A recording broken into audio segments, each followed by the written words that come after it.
The empire does not fall from the outside first. It rots from within. They will tell you a king rules by strength. They will write poems about iron will and unbroken bloodlines. But strip away the banners, pull the crown from his head, and what you find underneath is a man who has spent 7 years asking himself one question in the dark. Did I choose right? King Draven Ashborne built Silvercrest into the greatest wolfkind empire the world has ever witnessed, and he has never once doubted a decision. Until tonight. Drop your city name in the comments, stay until the end, like if you feel this one in your chest. The storm had been building for 3 days. It did not announce itself the way summer storms did, with distant thunder and a cooling of the air. This one crawled in from the Thornveil wilderness like something wounded, carrying the smell of rot and old pine and something else underneath, something that had no name in any civilized language, but that every wolf who smelled it understood the same way they understood the smell of a trap moments before the jaws closed. Draven stood at the edge of the map table and did not look at the storm. He looked at the pin.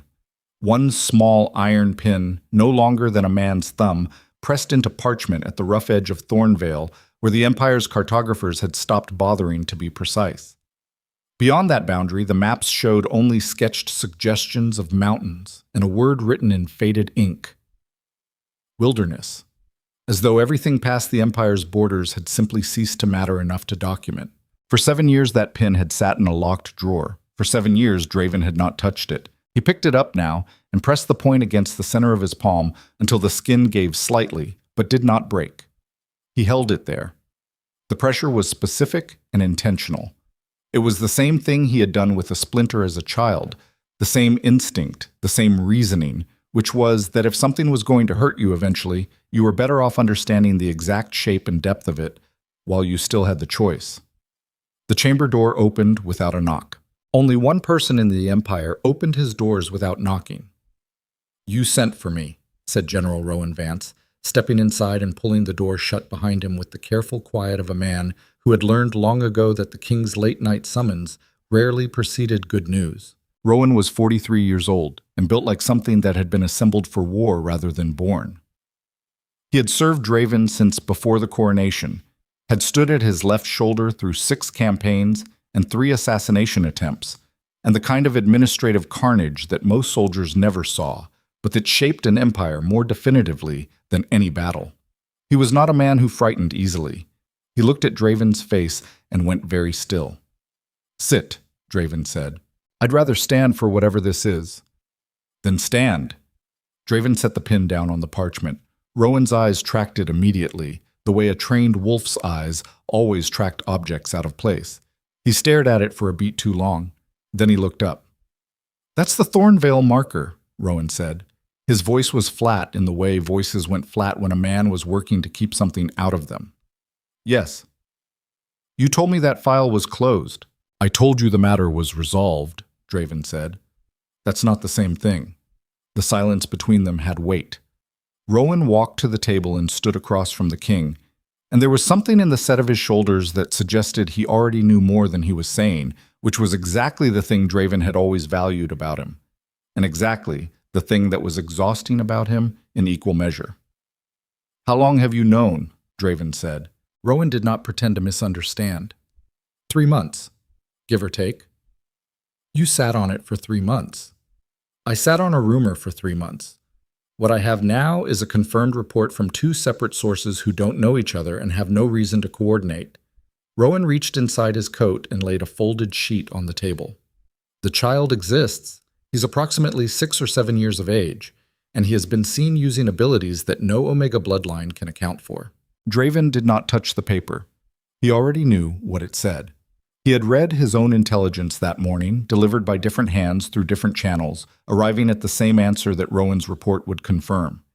He had spent the hours since doing what he had trained himself to do with every problem that carried personal weight, which was to reduce it to its components, examine each one separately, and not allow the emotional architecture of it to interfere with clear thinking. It was not working tonight. "Tell me what the report says about the mother," he said. Something shifted in Rowan's expression. Not pity. Rowan was not built for pity, but something adjacent to it. Something that a harder man might have called concern. "She's been living in isolation." Thornveil's interior, a settlement at the base of the Greyspire Ridge, if the scouts have the coordinates right.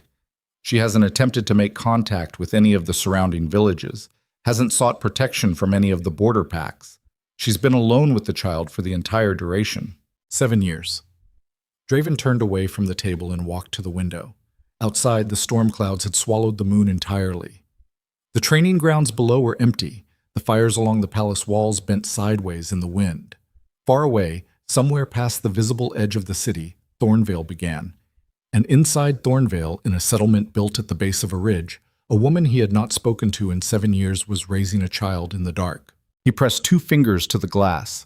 Cold had already begun to seep through the pane. If her abilities have deteriorated, he said, she won't survive another winter in those conditions.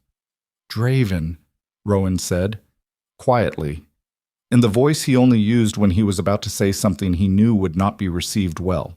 She's an Omega who has been living without pack support in one of the most hostile environments in the Empire's territory for 7 years, Draven said. Her healing will have slowed, her instincts will be muted. Whatever she has been eating, it won't have been enough. He paused. And the child? The child is reportedly healthy. Reportedly. That's the word the scouts used 3 times in the same paragraph, which I took to mean they weren't entirely confident. What did they actually observe? Thin, Rowan said. Watchful. Doesn't speak much, but healthy enough that he was outside the settlement walls alone when they made their second observation, which means either she trusts his instincts enough to let him move unsupervised, or her own judgment has degraded enough that she's stopped paying attention. She doesn't stop paying attention, Draven said. The certainty in his own voice surprised him slightly. He had not intended it to come out that way. There was a long silence. I'm going to ask you something, Rowan said, and I want you to answer it without thinking about how it sounds. Ask it. If that child is what the reports suggest he is, and if his bloodline carries what I think it carries based on the abilities they've described, then you understand what that means for every political alliance this empire is currently balancing on. You understand what the council will say. You understand what the old bloodline houses will do. Rowan picked up the folded report and held it without opening it. So my question is this.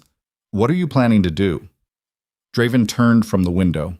He looked at his general for a long moment, and there was something in his face that was not coldness exactly, but that had the quality of a surface that had been cold for so long it had forgotten what warmth felt like.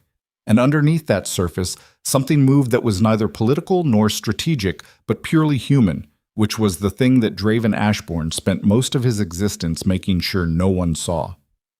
I'm going to Thornveil myself, he said. Rowan stared at him. That is an exceptionally poor idea. Noted. The king does not travel to the edge of unclaimed wilderness on a scouting run based on... I'm not scouting, Draven said. I'm going. 12 soldiers. No banners, no court documentation. We leave before first light. He walked back to the table and picked up the iron pin. He held it for a moment and then set it down again on top of the folded report. And Rowan, whatever you've told your sources, whatever they've shared, shut it down. No one else learns about this. Not from your end. And from yours? I don't have an end, Draven said. I have a throne. There's a difference. Rowan looked at him for another beat. Then he nodded once, the kind of nod that meant compliance without agreement, which was the most honest kind. He picked up his report and walked to the door. He stopped with one hand on the latch. For what it's worth, he said without turning around, I never believed the official account about why she was exiled. Draven did not respond. Rowan left. Draven stood alone in the map room with the iron pin and the storm pressing against the glass. And for the first time in 7 years, he let himself sit with the thought he had disciplined himself out of for so long it had almost become a habit, which was the thought that discipline alone does not make a choice righteous, and that the things a man tells himself at 2 in the morning in an empty room are often more honest than anything he says in daylight. He had been wrong.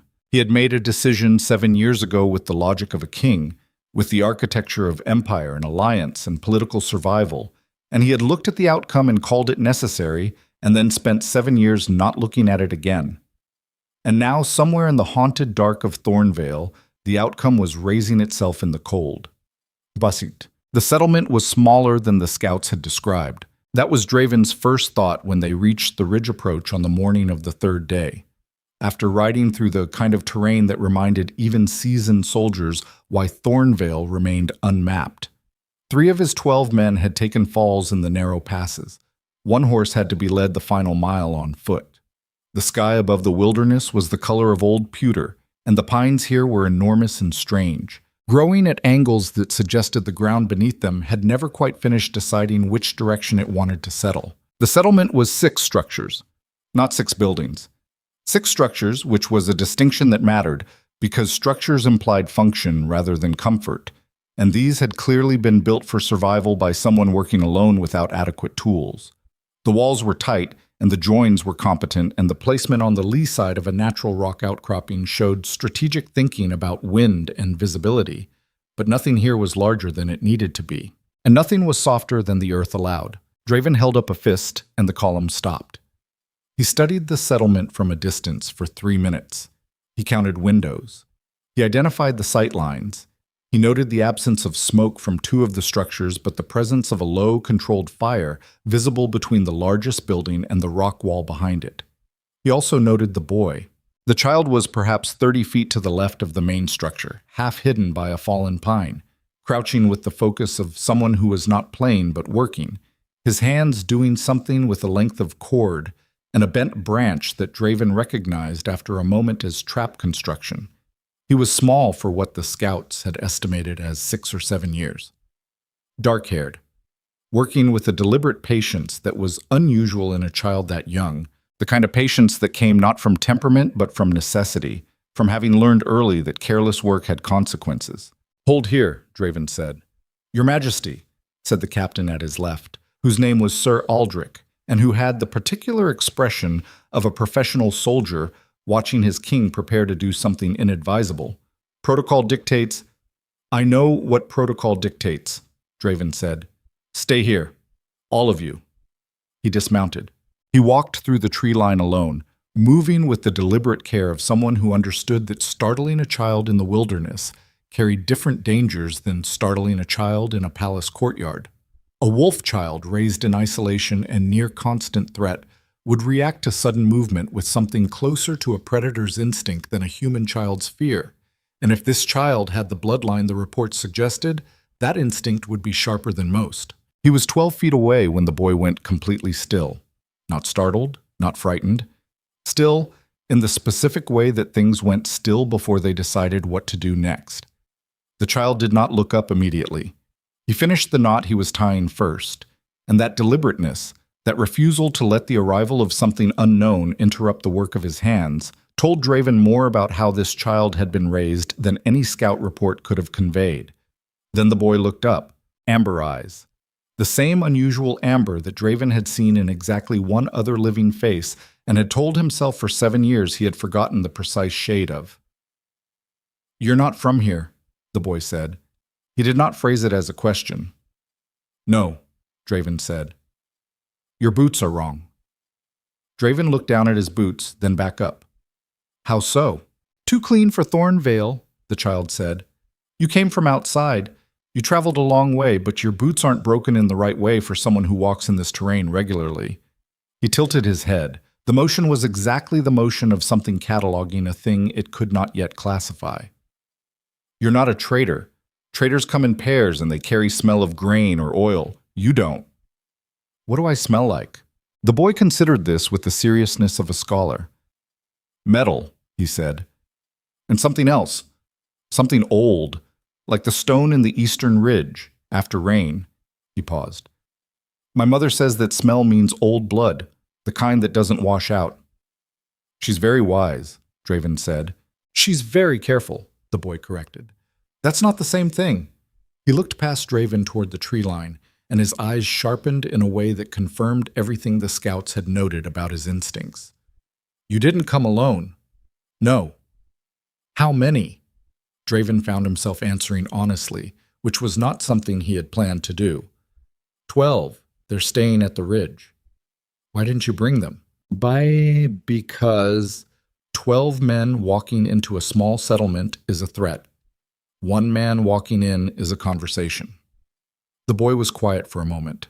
Then he looked at Draven again, directly, with the kind of eye contact that most adults spent their whole lives learning to project, and that this child produced simply because it had never occurred to him that looking away was an option. "Who are you?" he said.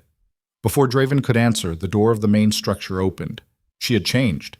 That was the thought that hit Draven before every other thought, not a strategic observation, but a human one, arriving without permission and planting itself in his chest with a thoroughness that no amount of training or discipline was sufficient to prevent. 7 years had done what 7 years did to a body that had been living in hard conditions without sufficient support, which was to strip away softness and leave behind something leaner and quieter and more fundamentally itself. Seraphina had been striking at 23. She was something more unsettling at 30, with the kind of face that had stopped caring whether it was noticed and had therefore become impossible to ignore. Her hair was longer, tied back with what looked like braided cord. Her hands, visible as she stepped fully into the light, were scarred in several places and calloused in a way that no Omega from a court background should have been. She walked without hurry toward Draven, and she did not look at him the way subjects looked at kings, which was with either deference or carefully managed neutrality. She looked at him the way a person who had spent 7 years without anything to lose looked at someone who had once asked her to lose everything. Which was to say that she looked at him like a problem she had been expecting for a long time and had still not decided how to solve. "Kale," she said, without taking her eyes off Draven. "Go inside." "I know his boots are wrong," the boy said. "I was just telling him."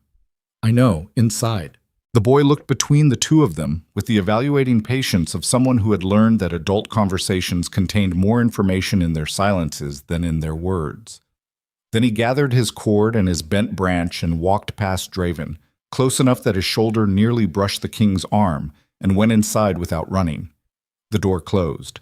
Seraphina and Draven stood 10 feet apart in the gray morning of Thornveil, and the wind moved through the pine overhead, and the fire crackled between the rocks, and neither of them said anything for a moment that stretched until it became something with physical weight. "You look well," Draven said. "Don't," she said. "Seraphina, I said don't." Her voice was flat and dry and completely without performance, which was somehow worse than anger would have been. Anger was something Draven knew how to handle. Anger had direction and heat and could be redirected or absorbed. This was different. This was a woman who had burned through anger long ago and come out the other side into something cooler and more permanent. "Don't stand in my settlement and tell me I look well. Don't use my name like you're reminding yourself what it is. Just tell me why you're here." "You know why." "I want to hear you say it." Draven looked at the closed door of the main structure. "The child. His name is Kyle. I know his name." "Do you?" It was not a question. He turned back to her. "I received confirmed intelligence 3 months ago. The abilities your scouts observed, they're not random Omega expression. They're consistent with a specific bloodline convergence that only becomes possible when both parents carry dormant royal lines," Seraphina said. Her voice had not changed, but something behind her eyes had. Something brief and terrible, like a lamp flame flickering in wind. "Yes. I know what he is. I've known since he was 2 years old and healed a broken rabbit in 3 seconds by holding it."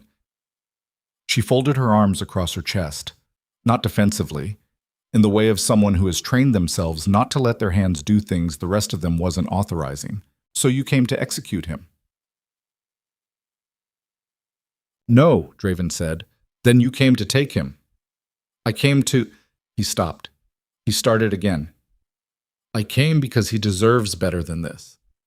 Thornveil, these structures, whatever you've been eating, Seraphina, this is survival," she said, "which I learned because you exiled me. So thank you for that lesson, I suppose. What else did you come here for?" The directness of it hit him like a hand against a bruise. He had prepared for many things on the ride to Thornveil. He had constructed arguments and counter-arguments and strategic framings and a dozen different ways of beginning this conversation that would keep it in the territory of the rational and the political. He had not, apparently, prepared for the specific sensation of standing in front of someone he had wronged catastrophically and having her refuse him the courtesy of pretending she had not noticed. "I was wrong," he said. The silence that followed was complete. Seraphina stared at him. "What?" she said, very quietly. I was wrong, Draven said again. The words were harder the second time, not because they were less true, but because saying them once had opened something in his chest that he had kept sealed for a very long time. The exile. The way it was done. The reasons I told myself. All of it. I was wrong. She looked at him for a long time. There was nothing soft in her face. That was the thing about this moment that Draven had not predicted, which was that an apology in a story, in theory, produced a particular kind of response, a thawing, a softening, a recognition. But this was not a story, and Seraphina was not a woman who had spent 7 years waiting to be apologized to, and what he saw in her face was not relief. It was exhaustion. The deep bone-level exhaustion of a person who has survived something that required everything they had and cannot afford the luxury of collapsing into anyone else's remorse. That's a very big thing to say, she said, in a very small settlement, in front of nobody. I know. Saying it here doesn't undo anything. I know that too. Then why? She stopped, pressed the back of one hand against her mouth briefly, a gesture of control. Then she looked at him again and her voice was level. Why did you come yourself? You have a full intelligence apparatus, a general who handles threats at the border, a dozen diplomatic envoys. You could have sent any of them. Why did you ride 3 days into Thornveil personally? Draven opened his mouth. He closed it. He considered in that moment the answer that was strategic and the answer that was political, and the answer that protected the maximum number of interests simultaneously. And then he looked at this woman's exhausted, unsurrendered face, and he chose the honest answer instead, which was the one he had been carrying in the part of himself he didn't look at. Because I needed to see him, he said, not through a report, not through a scout's account. Because there are things you can only know by standing in front of them, and I needed to know. Something moved in her expression, complicated and unnamed. He looks like you, she said. I know. He has your hands. I noticed. She looked away from him then, toward the rock face behind the settlement, and she breathed in the Thornveil air that smelled of pine and rot and old stone, and when she spoke again her voice was slightly rougher. If I bring him back with you, she said, and the hypothetical sat between them like an unlit match, what happens to him? Honestly, not the version you'd tell a council, what actually happens. I don't know completely, Draven said. That's the honest answer. What I know is that his bloodline will be seen as either a salvation or a threat depending on who gets to define the narrative first, and I would rather be the one in the room when that definition happens. And me. You would come with him. That's not what I asked. He met her eyes. You would have a place in the capital, recognized, protected, not as a servant, not as a ward, as his mother. That's still not what I asked, she said. He understood what she was asking. He did not look away from it. I don't know yet what that looks like, he said, but I know I'm not going to exile you again. That's the most honest thing I can say right now. She studied him for a long moment. Then she turned toward the door and called Kael's name. The boy appeared in the doorway immediately, which confirmed he had been standing there listening, which confirmed he was, in the ways that mattered, very much his father's son. Can you pack what we need to take? She said. Kael looked at her. Then he looked at Draven. Something in the child's amber eyes moved through a calculation that was too old for his face. Both of us? He said. Both of us, Seraphina said. The boy disappeared back inside. Seraphina looked at Draven one final time before following. You said you were wrong, she said. But you don't understand what you were wrong about yet. The thing you did to me, the exile, the official record, what you allowed them to say about me to make it clean, that's only the surface. She held his gaze.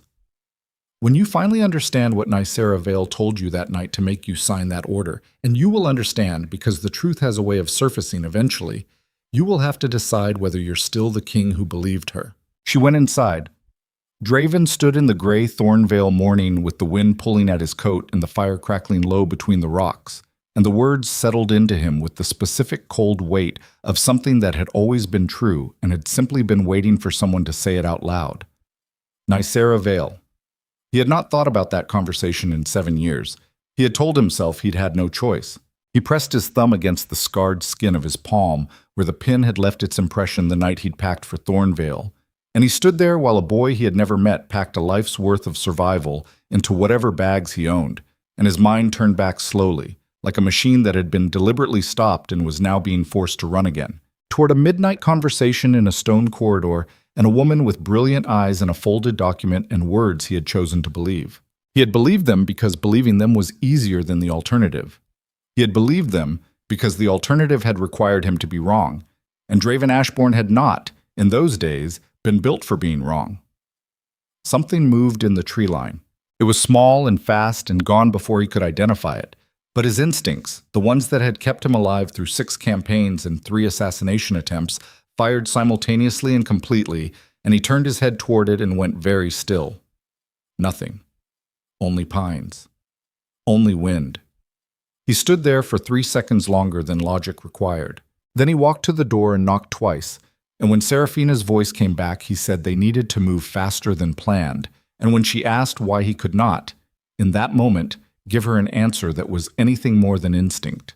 But later, much later, when they were half a day's ride from Thornveil, and the settlement had vanished behind them, and the boy was asleep across his saddle, and Seraphina was riding with the silence of someone who had survived worse than this, Draven would look back at the moment in the tree line and understand that the thing he had seen was not an animal. It had been a scout. And the scout wore the mark of the First Blood Dominion, which meant Nycera Vel had known about the child before he did, which meant the exile, the document, the midnight conversation in the stone corridor, every piece of it had been constructed not to protect the Empire, but to lead him here, to this moment, to this road. And whatever waited for them at the end of it had been prepared long before Draven Ashborne finally admitted he was wrong. The road out of Thornveil did not forgive hesitation. That was the first thing Seraphina had learned when she arrived 7 years ago, with nothing but a saddlebag and a sentence that had been handed to her like a death warrant dressed in formal language. The wilderness did not care about rank or bloodline or the official records of the Imperial Court of Moonspire. It cared only about whether you were paying attention and whether you were willing to do what the moment required before the moment passed. She had learned to pay attention. She paid it now. Kael was asleep across the front of Draven's saddle, which was a fact that sat in Seraphina's chest like a stone she had not agreed to carry. The boy had lasted 2 hours before exhaustion claimed him. The deep, total sleep of a child whose body had decided that the threat level had dropped below the threshold requiring consciousness. And he had simply let go and folded against the king's arm with the complete trust of someone who had not yet learned that trust was a resource with a limited supply. Draven had not moved that arm. He had also not looked at Seraphina since the boy fell asleep, which she understood was not indifference, but its opposite, which was the particular discomfort of a man confronting something he had caused and could not yet quantify. She kept her eyes on the tree line.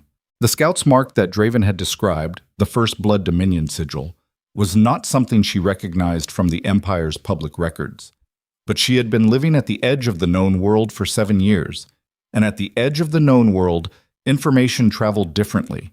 It traveled in whispers from traders who came through twice a year, in the careful, exhausted faces of exiles who passed through Thornveil, heading further in and never came back out, in fragments and implications and the specific way that certain names made certain people go very quiet. She had heard the name First Blood Dominion twice. Both times, the person who said it had looked over their shoulder first. "How long have you known about them?" she said. Draven did not ask who she meant. Officially, 18 months. In practice, longer. They've been careful about keeping their visible activity below the threshold that requires a formal imperial response. Meaning they've been doing things that aren't quite bad enough to justify sending an army. Meaning they've been doing things that are very bad, but structured to look like unrelated incidents, he said. An assassination that looks like an accident. A border conflict that appears to be a territorial dispute between minor pacts. A trade disruption attributed to weather. He paused. It takes a particular kind of intelligence to recognize that pattern, and a particular kind of courage to name it in a council room full of people who profit from not recognizing it.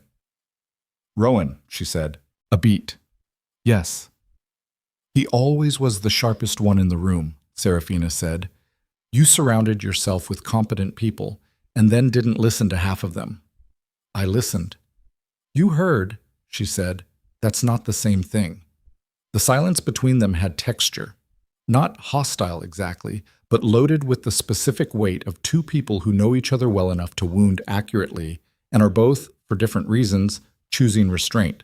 The trees thinned, the ridge widened. Ahead, where the Thornveil boundary dissolved into the managed borderlands that the Empire actually maintained, the 12 soldiers waited in the gray morning with the disciplined stillness of men who had been told to stay and had stayed and were now watching their king ride toward them carrying a sleeping child and an exiled woman. And not one of them was going to say a word about it because they had all served long enough to understand that there were moments where the job was simply to be present and quiet. Sir Aldrich rode forward to meet them. His eyes moved from Draven to Seraphina to Kyle and back to Draven, and his face did the thing professional soldiers' faces did, which was to absorb the unexpected without expressing it. "Your Majesty," he said, "circumstances have changed." "Circumstances have clarified," Draven said. "We're riding for Moonspire. Adjust the pace for the child and keep the formation tight. If anything follows us out of Thornveil, I want to know about it before it gets within half a mile." "Understood." Aldrich looked at Seraphina once more, not with hostility, with the careful assessment of a man recalibrating his threat map. "My lady." Seraphina did not respond to the title. She had not been a lady in 7 years, and she was not going to perform gratitude for the use of an honorific that the same empire had stripped from her by official order. She simply adjusted her grip on the reins and moved into the formation without comment. She noticed one of the younger soldiers look at her with something that was not quite awe but was not quite nothing either, and she understood that her reputation had apparently survived her exile, which was either useful or dangerous, and she had not yet decided which. They rode. Chad. The thing about power that no one teaches in the academies or the war colleges or the administrative apprenticeships of the great empire is that it does not operate the way its formal theory describes. Formal theory says power is a structure, a hierarchy with clear lines of authority flowing downward and clear lines of accountability flowing up. The king commands, the generals execute, the administrators administer. The law is the law, and it applies to everyone, and the whole arrangement is legitimate because it is systematic, and systematic things do not have favorites. Draven had believed this, more or less, for the first decade of his reign. Then he watched what power actually did in practice, which was to protect the people who understood its informal geography, where the lines of authority bent, which rules had teeth and which had only the appearance of teeth, whose loyalty was genuine and whose was conditional on the outcome. He thought about this as Moonspire emerged from the horizon on the afternoon of the second day, its towers catching the autumn light in a way that had always struck him as beautiful in the way that things built to impress were beautiful, which was powerfully and temporarily and at a slight remove from genuine warmth. He thought about it because bringing Seraphina and Kyle into that city was an act that would immediately enter the informal geography of power, and the people who operated in that geography were already moving. He could feel it the way he felt weather coming, through the specific atmospheric pressure of things not yet said. Rowan met them at the eastern gate. He looked at Seraphina for exactly 1 second. Then he looked at Kyle, who had woken an hour outside the city, and was now riding with his own straight-backed alertness, cataloging the approach to Moonspire with the same systematic attention he had turned on Draven's boots 2 days ago in Thornveil. Then Rowan looked at Draven. "The council knows you left," he said. "The council always knows when I leave." "They don't know where you went. They have theories." He fell in beside Draven as the column moved through the gate, his voice dropping to the register they used for things that were not for general hearing.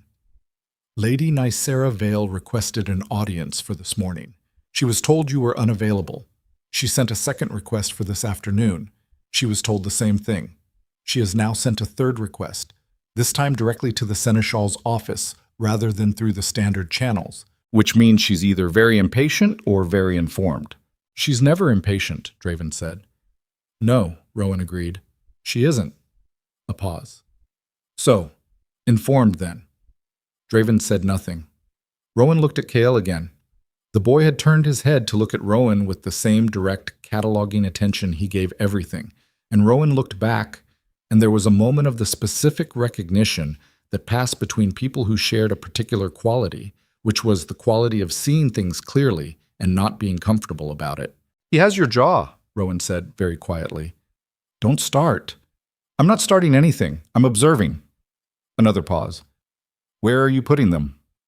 The east wing, second floor, the rooms that have their own entrance from the courtyard garden. Those rooms haven't been used since I ordered them closed. Yes. Open them. Rowan was quiet for a moment. The council will convene tomorrow morning. They'll want an explanation. They'll get one, Draven said, when I decide what it is. That's not exactly how councils... I know how councils work, Rowan. I've been running one for 16 years. He looked at his general sideways. Set a watch on the east wing. Discreet. People I trust personally, not by rank. How many people do we trust personally? Fewer than I'd like, Draven said. Pick accordingly. Thought. The east wing rooms smelled of stone and old cedar, which was the smell of things kept clean but not lived in, the smell of preparation without purpose, of a space held in readiness for something that had never arrived. Serafina stood in the center of the main chamber and looked at the dimensions of it with an expression that Draven, watching from the doorway, could not entirely read. He had expected something, not gratitude. He had given up on gratitude before he left Thornveil, but some acknowledgement of the contrast. 7 years in structures she had built herself with inadequate tools, and now this, high ceilings and carved stone and a fireplace large enough to stand in. What he saw instead was assessment. She was checking the windows, the height from the sill to the ground, the sight lines into the courtyard, the width of the corridor visible through the open door.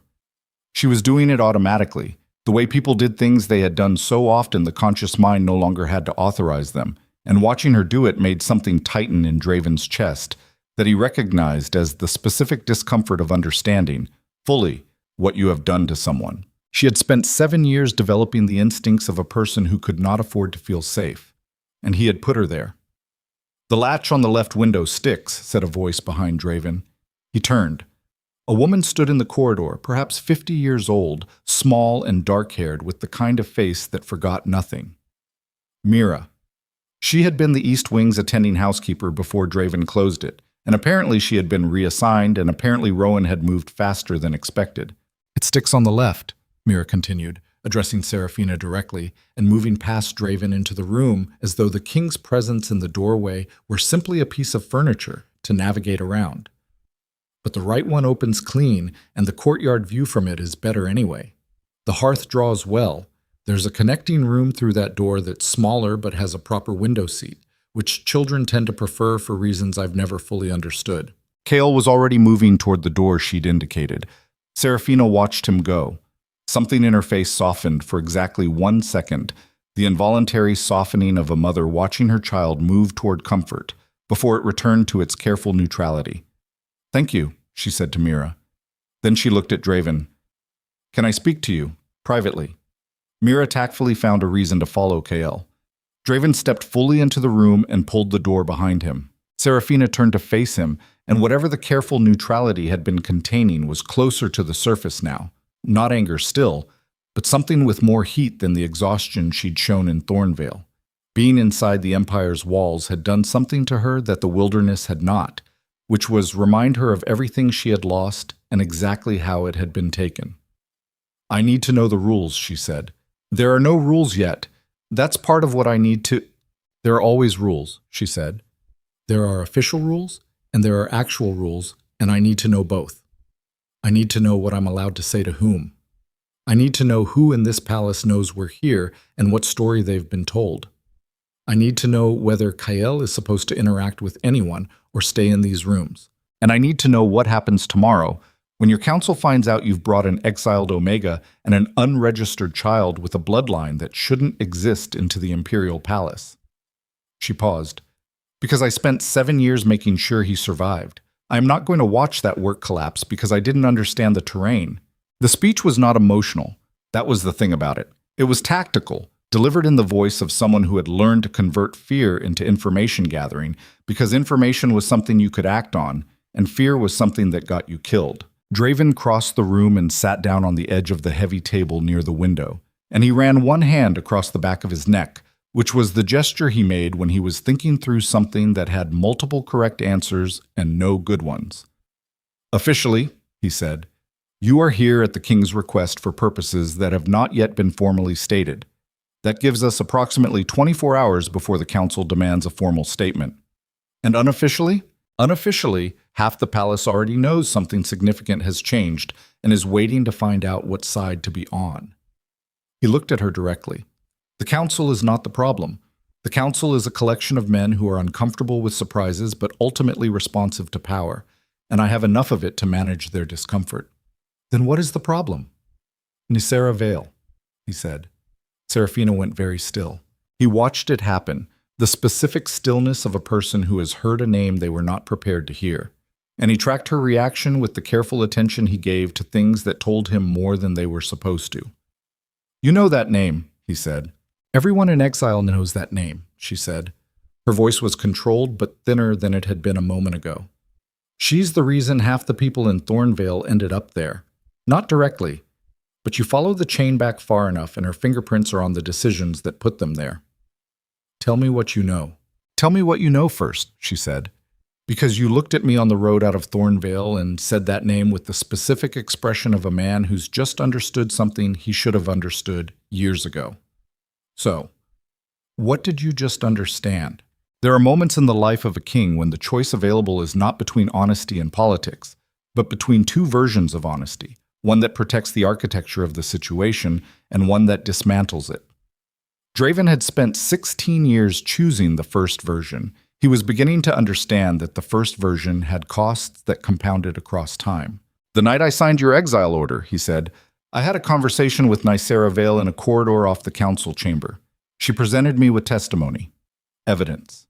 She told me that you had been secretly collaborating with the Greyveil Pack, feeding them intelligence about the Empire's eastern border movements, and that your pregnancy was a deliberate attempt to create a diplomatic claim on imperial bloodlines for a rival faction. Seraphina looked at him. Her face had gone to a place beyond the careful neutrality, past the exhaustion, past even the anger he had been expecting. It had gone somewhere quiet and final, the expression of a person hearing the exact mechanism of a wound they have been carrying for 7 years. And you believed her, she said. I had documentation. Forged. I know that now.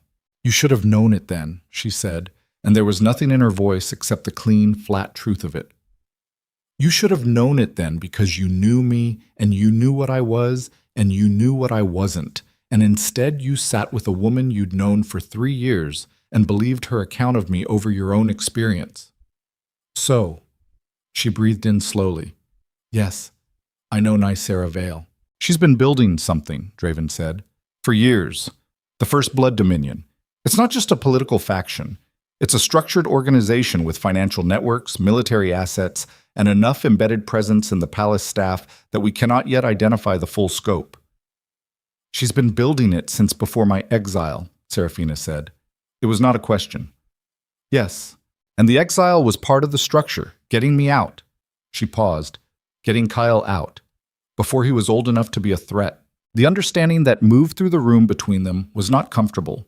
It was the specific discomfort of two people recognizing simultaneously that they had both been operated on by the same hand and had not seen it, which was worse in some ways than being operated on individually because it meant the intelligence behind it had been sufficient to account for both of them at once. She wanted him gone, Draven said.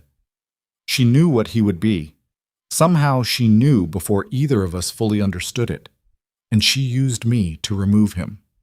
She used you, Seraphina said. She used your pride and your suspicion and your inability to conceive of someone being patient enough to construct a lie across years rather than weeks. She used everything about how you were built. A pause. And then she waited. She's not waiting anymore, Draven said. The fire in the large hearth had been lit by the time this conversation was happening, and it moved across the stone walls in warm orange patterns that had no business being warm given the substance of what was being said. And Kael's voice drifted faintly through the connecting door, talking to Mira about something in the tone children used when they were testing whether a new adult was trustworthy. Draven and Seraphina sat with what they had laid out between them. What do you need from me? She said at last. For now, stay in these rooms. Let me manage the council tomorrow. Don't interact with anyone you haven't met through me or Rowan directly. And Kael? Same. For now, She looked at him with the evaluating attention that he was beginning to understand was simply how she looked at things now, not suspicion exactly, but a settled refusal to take anything at face value. "You said for now," she said, twice. "Yes, because for now ends when you stand in front of your council and make a statement." "Yes. And when you make that statement," she said slowly, "you're going to have to decide whether you're naming him your heir or managing him as a political problem." The question sat there. Draven had turned it over in his mind for 3 days on the road. He had looked at it from every angle a king's education provided, and from several angles it did not. And the answer he kept arriving at was the same answer each time, which was the answer that made the most sense, and simultaneously the one that would detonate everything. "I'm naming him my heir," he said. The silence that followed had a different quality than the previous ones. Something in it shifted and settled, the way ground shifted and settled after something heavy had been set down on it. "That will start a war," Seraphina said. "It already is a war," Draven said. "I'm just deciding which side I'm on before the first battle instead of after." She looked at him for a long moment. "You understand," she said, "that if you do this, there is no version of what happens next that is safe for him." "There was never a version of what happens next that was safe for him," Draven said. "That's what I understood on the road out of Thornveil. Nysaria Vale knew about him before I did. She has people in my palace. She has had years to prepare. The safest thing I could do, the option that looks most like protection, is the thing that leaves him most exposed, because leaving him unacknowledged and unprotected is exactly the position she needs him to be in." "And so you're going to acknowledge him," Seraphina said, "publicly, before the council, before the Empire." "Yes. And me." He looked at her. "Yes," he said. She held his gaze for 3 full seconds. Then she looked away toward the fire, and the firelight moved across her face, and she pressed her thumb against the base of her other hand in a gesture that was private and automatic, and that Draven recognized because it was the same gesture she had made 7 years ago when she was deciding something that cost her something. "All right," she said. Not warmly, not with forgiveness. With the flat, pragmatic acceptance of a woman who had decided that the available options were what they were, and that choosing the least terrible one was not the same as approving of the situation that made it least terrible. "Get some sleep," Draven said. He moved toward the door. "Draven." He stopped. "Whatever you say to the council tomorrow," she said, "make sure it's the whole truth, not the strategic version, the whole thing, because Nysaria Vale is very good at finding the gap between what you say and what you mean, and she will use it." He nodded once. He left. The council chamber was built to project authority. This was not an accident. Every element of it had been designed by architects who understood that the physical environment of decision-making shaped decisions, that ceilings at the right height produced a particular relationship between those seated and those standing, that the specific quality of the light through north-facing windows created a seriousness of atmosphere that south-facing light, being warmer, failed to provide. Draven stood at the head of the chamber's central table and looked at the 7 faces arranged along it. Lord Commander Saros, head of the Imperial Armed Forces, 60 years old, built like a siege engine that had started to show structural wear but had not yet compromised its load-bearing capacity. Chancellor Vale, administrative architecture of the entire empire, wore the expression of a man permanently calculating whether any given situation was going to create additional paperwork. Lord Cauldron of the Eastern Houses. Old bloodline, old money, old grievances dressed in new clothes. 3 additional council members whose names mattered less than their affiliations, which Draven had mapped years ago and was mapping again now in the specific context of what he was about to say. And Lady Nysaria Vale, seated at the far end, who had not requested an audience this morning because she had already known she would be in this room. She was 40 years old and beautiful in the architectural way that things built for specific purposes were beautiful, everything in service of the function, nothing wasted. She wore deep burgundy. Her hands were folded on the table. She looked at Draven with the expression of someone waiting to hear something they had already written the response to. That expression was the most important thing in the room. Draven looked at it for exactly 2 seconds. Then he began. 7 years ago, he said, without preamble, without the formal opening the council's protocol required, an Omega named Seraphina was exiled from this empire on charges of conspiracy and unauthorized diplomatic contact. That exile was based on testimony and documentation that I accepted without sufficient investigation. He paused. That testimony was fabricated, the documentation was forged, the exile was illegal. The silence in the room had the specific quality of a room full of people who have just heard something they cannot immediately categorize. Lord Cauldron opened his mouth. "I'm not finished," Draven said. Cauldron closed his mouth. "Seraphina is currently within the palace walls. She has been there since last night. She came from Thornveil, where she has been living in exile for 7 years. She came with a child who is 7 years of age, whose bloodline I have had confirmed by 3 independent assessors, and whose claim to the imperial line I am formally recognizing as of this morning." The room exploded. Draven let it run for 12 seconds. The voices overlapping, the specific chaos of 7 powerful people all trying to establish dominance over the conversation simultaneously. The way the council chamber's acoustics, designed to project authority, turned the noise into something enormous. Then he raised one hand. Silence. "I am formally recognizing Kyle as my heir," he said into the silence, "and I am formally reinstating Seraphina's standing within the Empire to a position appropriate to her status as the child's mother and as someone whose exile I am naming as an act of deliberate political sabotage conducted against the interests of this empire." He looked down the length of the table. He looked directly at Nycera Vale. She had not moved during the 12 seconds of chaos. She had not moved during his statement. She sat with her hands still folded and her face still arranged in its careful attention. And when Draven's gaze landed on her, the only thing she did was tilt her head the very smallest degree. It was a question. It was, "Do you know what you've just done?" And Draven held her gaze and let his answer be his continued silence. Because he did know what he had just done. And the thing he had done was refuse to play the piece the way she had placed it on the board.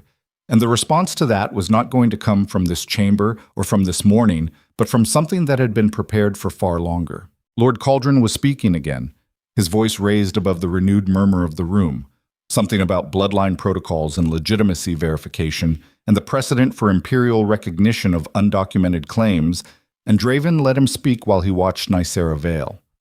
She unfolded her hands. She folded them again differently. She smiled. It was the smile of the woman watching the first move of a game she had been waiting a long time to play. And it was the most frightening thing Draven had seen in 16 years of ruling an empire. And it was the thing that told him with absolute certainty that the scout in the Thornveil tree line had not been the beginning. It had been the signal. And whatever it had signaled, it had already been answered. He did not have until tomorrow. He did not have until tonight. The question was how long he had, and the answer came 40 seconds later when the council chamber doors burst open and Sir Aldrich stood in the threshold with blood on his shoulder and his sword already drawn and said only 3 words before the building shook with the first explosion from the east wing. "The child is gone." The explosion did not sound like war. It sounded like the palace itself had decided it was finished with everything inside it. A single concussive force that moved through stone and mortar, and the bones of a building that had stood for 200 years.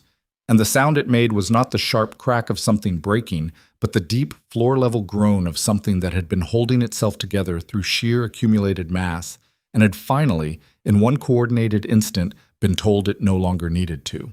Draven was already moving before the echo finished. The council chamber erupted behind him. Cauldron's voice, Vale's voice, the scrape of chairs, and the particular chaos of powerful men who had spent their careers at the center of decisions discovering in real time what it felt like when the decisions were being made without them. Draven heard none of it with any part of his mind that mattered. Every functional piece of him had collapsed to a single point of information, which was that Sir Aldrich had said 3 words. And those 3 words meant that everything he had spent the last 3 days doing had been the wrong move on the wrong timeline against an opponent who had been 10 steps ahead since before the game started. Aldrich was in the corridor when Draven came through the door, one hand pressed against the wound on his shoulder, with the mechanical efficiency of a soldier who has been trained to manage damage without stopping, blood seeping dark through his fingers, and his face carrying the expression of a man who is running simultaneous processes of physical pain and professional failure. "East wing," Aldrich said. "The connecting door was forced from the inside. The watch we posted, 2 men down, 1 unconscious, 1—" He stopped. "1 we haven't found." Draven grabbed him by the uninjured shoulder. "Seraphina. She was in the main chamber when it went. The explosion was in the courtyard garden, not inside the rooms. It was a distraction. Aldrich's jaw tightened. Someone came through the palace service corridors and accessed the east wing from the lower level while the external watch was responding to the blast. Someone who knew the layout. Someone who knew exactly where the watch would move when the blast went, Aldrich said. This wasn't improvised. Nothing about this was improvised. That was the thing settling into Draven's chest like cold water filling a sealed room. The understanding that the explosion and the timing and the council chamber and the scout in Thornveil and the 7 years before it were all the same continuous thing, all one structure, and he had been walking through it believing he was making decisions when he had in fact been walking the path that had been laid for him from the beginning. Rowan was at the east wing entrance. He had blood on his knuckles, which meant he had already been there and already come back, which meant the situation he was about to describe was bad enough that coming to find the king had taken priority over managing it personally. She's still in the rooms, Rowan said immediately, reading Draven's face. Seraphina is unharmed. The boy...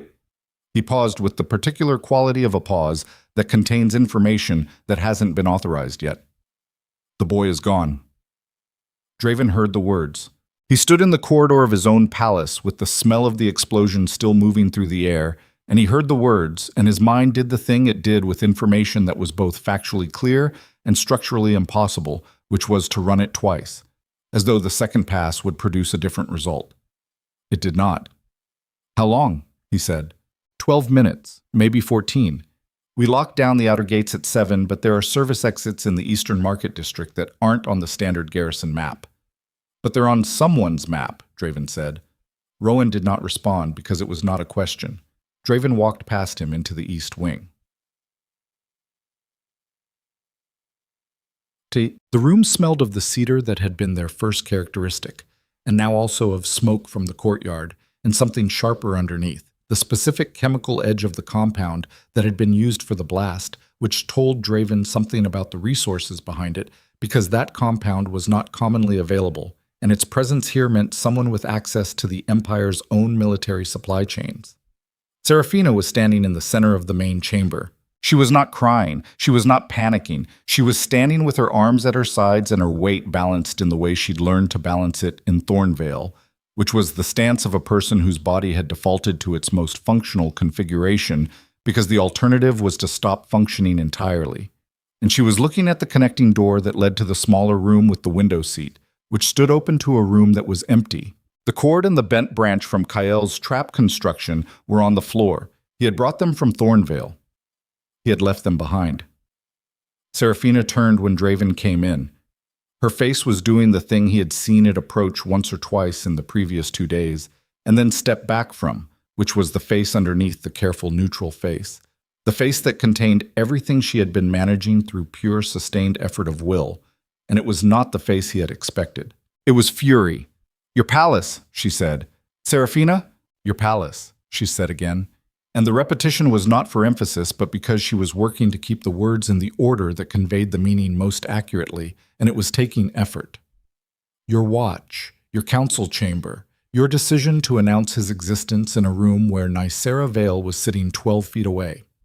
She moved toward him and stopped 3 feet short of him, and the fury was very controlled and very cold and somehow worse for that. "You said you were managing it. You said the council was not the problem. You sat in this room last night and you told me that acknowledging him publicly was the safe choice because leaving him unprotected was what she wanted." "I know what I said."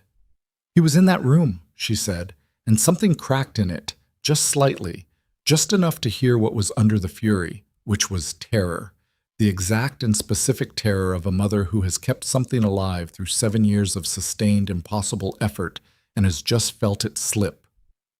He was in that room, and he trusted—" She stopped, breathed, rebuilt. "I told him it was safe to sleep.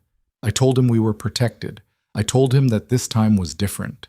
Draven stood in front of her, and he did not reach for distance or strategic framing or the management posture of a king absorbing a report. He stood there, and he let it land, all of it, every word, at the weight it deserved, because the thing he had been learning in increments over 3 days and had now arrived at completely was that the particular failure of his nature had always been to process accountability as information rather than as weight, to hear it and categorize it and move past it as though the hearing was sufficient. It was not sufficient. "You're right," he said. She looked at him. "I made the wrong calculation," he said. "I thought announcing his existence took the weapon out of her hands. I thought making him visible before she could make him a secret threat was the move. I was wrong. I gave her the announcement she needed to justify moving, and I gave her the exact timing." Serafina looked at him for a long moment. Then she said, "Who in your council is hers?" It landed like a blade. Because it was the right question, and it was the question Draven had been turning in his mind since the corridor and had not yet answered. Not because he didn't have candidates, but because committing to the answer meant committing to the shape of the betrayal, which meant committing to the reality that the structure he had built and inhabited for 16 years had been hollow in places he had not examined. "I don't know yet," he said. "You need to know now," she said, "because wherever Kael is, he's been taken by people who know this palace, who knew the watch rotation, who knew the service corridors and the external exits that aren't on the standard garrison map." She paused. "That's not Nicera Vale's intelligence. That's someone inside who gave it to her." "Yes," Draven said. The word had the weight of something irrevocable. There is a particular kind of betrayal that history does not document accurately because the people who experience it tend not to describe it in the terms that would make it legible to those who haven't. It is not the betrayal of a dramatic confrontation, of discovered correspondence or witnessed treachery, the kind that has a moment and a location and a clear before and after. That kind of betrayal has the decency of clarity. You know it when it happens. You can date it. The kind that Draven was standing inside had no clean moment. It had accumulated in the dark. It had been built in the spaces between things he had noticed and not followed up on, in decisions that seemed reasonable in isolation and had been designed to seem so, in the slow, careful work of someone who understood that the most effective betrayal was the one the betrayed party participated in. He had not been betrayed in one night. He had been betrayed across years by someone close enough to know which assumptions he would never question. That understanding did not arrive all at once.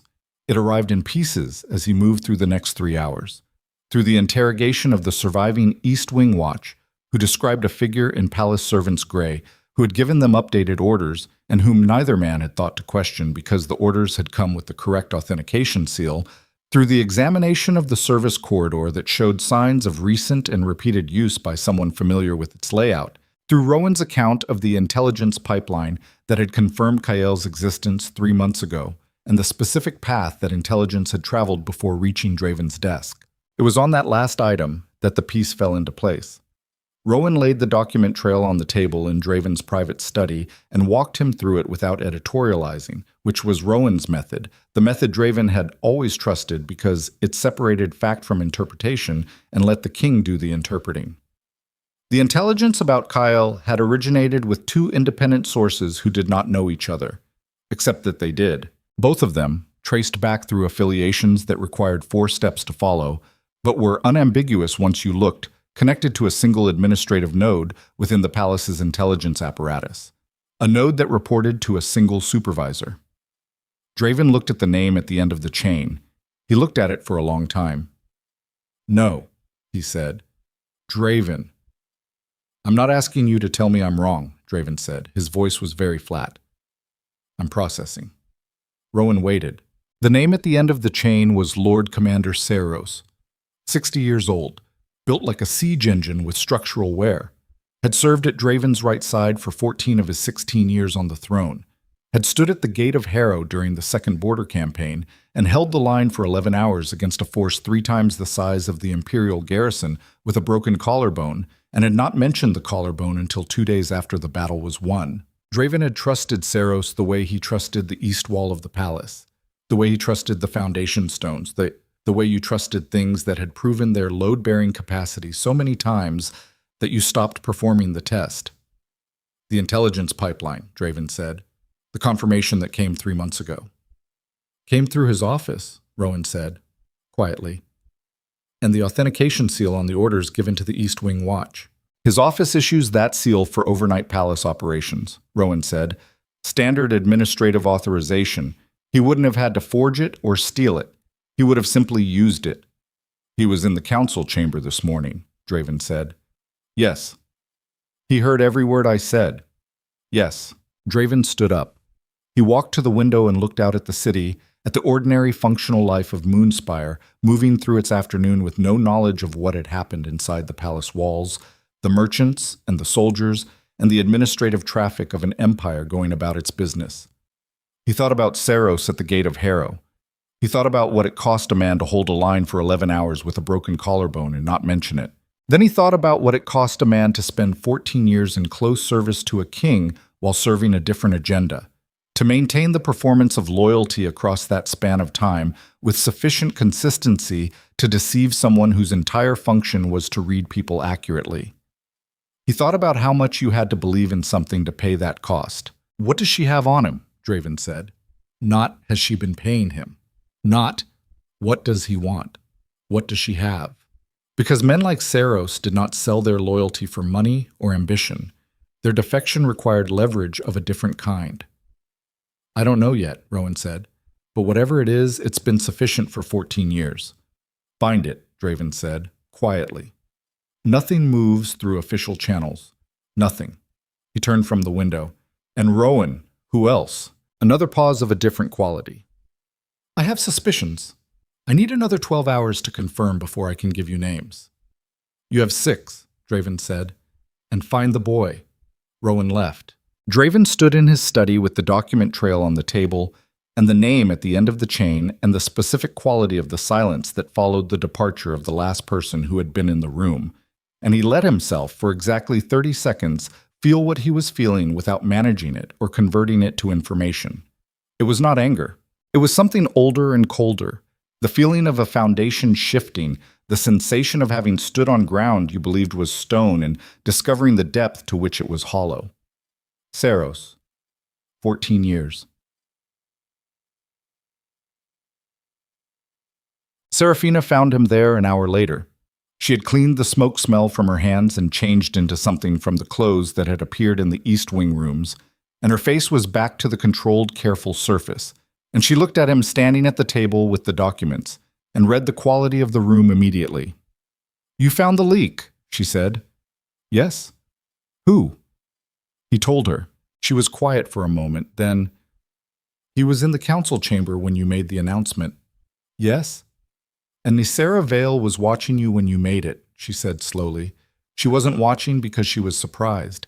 She was watching to confirm timing, to see if you were going to say everything, or just the safe part of everything. A pause. When you named him Heir, that was the signal. Draven looked at her. She needed you to make it formal, Serafina said. Unofficial, Kael is just a rumor, a child with unusual abilities living in the wilderness. She can manage a rumor. But the moment you stand in front of your council and name him your heir on the official record, he becomes something she can claim to be acting against legitimately. She becomes the defender of the old order against an illegal recognition. Her voice was steady, but there was something under it, something that had been building since the morning.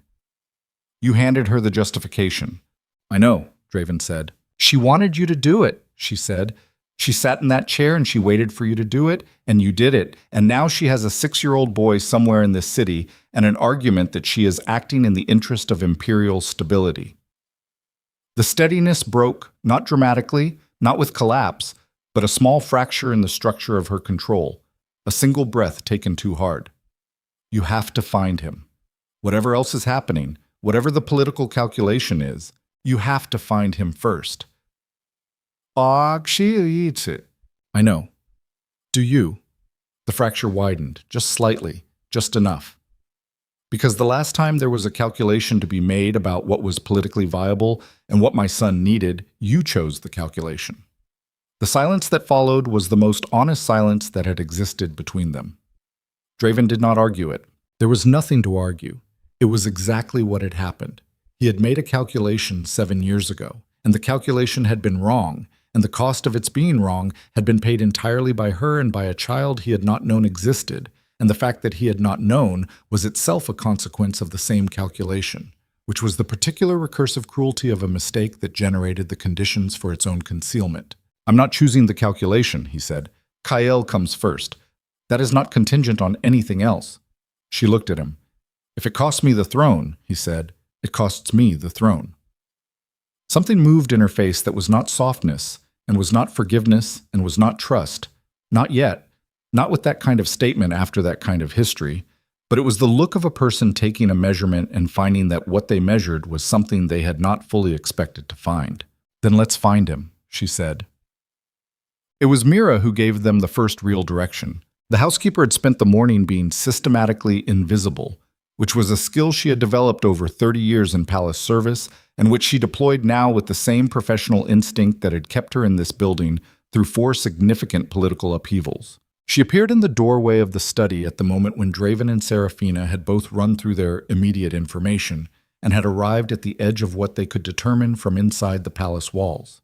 The market district, Mira said, specifically the lower quarter below the eastern gate. There is a property there that has not been officially occupied for 6 years. It was purchased through a series of administrative transfers that end, if you follow them carefully, at a holding company with ties to the Vale family's secondary financial interest. She paused. I followed them carefully this morning. Draven stared at her. How do you know about the Vale family's secondary financial interests? Mira looked at him with the patience of someone who has spent 30 years being underestimated. Because I have worked in this palace for 30 years, she said, and people in this palace talk in corridors and around corners, and in rooms where they believe no one of consequence is listening. She folded her hands. I am never of consequence. I listen accordingly. Seraphina looked at Mira with an expression that was the first genuinely warm thing Draven had seen from her since Thornveil. How far is the property? Draven said. 20 minutes on foot through the market quarter. 7 if you use the palace's service access to the merchant road. Mira paused again. There are 3 guards on the public-facing entrance. I do not know the internal layout. I can get the internal layout, Rowan said from the doorway, because Rowan had apparently returned in the last 3 minutes and had been in the corridor long enough to hear the relevant portion. He held a small folded paper. Property acquisition records include original building plans. Vale's people didn't think to pull them from the Civic Archive because they've controlled the archive administrator for 2 years and assumed anything they wanted gone was gone. He looked at Draven. Administrator was not as compliant as they believed. Yes, Sarbes Sachet Charmaxen. How many of your people can you trust? Draven said. 8, Rowan said. Definitively. Another 4 probably. I'd rather move with 8. We move with 8, Draven said. No banners, no armor, civilian transport through the market quarter. He looked at Seraphina. You're staying here. No, she said immediately. Seraphina, no, she said again. The single word contained everything that had accumulated since the morning, and everything that had accumulated since 7 years ago, and it was not a negotiating position. It was a fact. He is my son. I am not staying in a room in your palace while you go get him. That is not something I'm willing to do. Draven looked at her. He thought about arguing it. He thought about the strategic liability of bringing her, the additional variable, the protection obligation it created. Then he thought about what he had just told her, which was that Kael came first, and that was not contingent on anything else. Stay at my left, he said. She nodded once. No. The lower market quarter in the afternoon was exactly as it always was, which was loud and dense and smelling of everything human enterprise produced when compressed into narrow streets, and moving through it without the markers of imperial authority meant moving as what they appeared to be, which was 8 unremarkable people and 1 woman who walked with the particular purposefulness of someone who had navigated worse terrain than this, and nobody looked at them twice. The property was a converted warehouse. 2 stories. The original building plans showed a central storage floor with a mezzanine level and 2 secondary rooms built into the western wall. The 3 guards on the front entrance were visible from half a block away, which meant they were not trying to be invisible, which meant Nicera Vale was either confident or she wanted the building found, and Draven was not yet sure which. He was beginning to understand that with Nicera Vale, those were not always different things. Rowan took 4 of the 8 around to the service entrance at the building's rear. The remaining 4 took positions at the corners. Draven and Seraphina went through the front, not through the guards.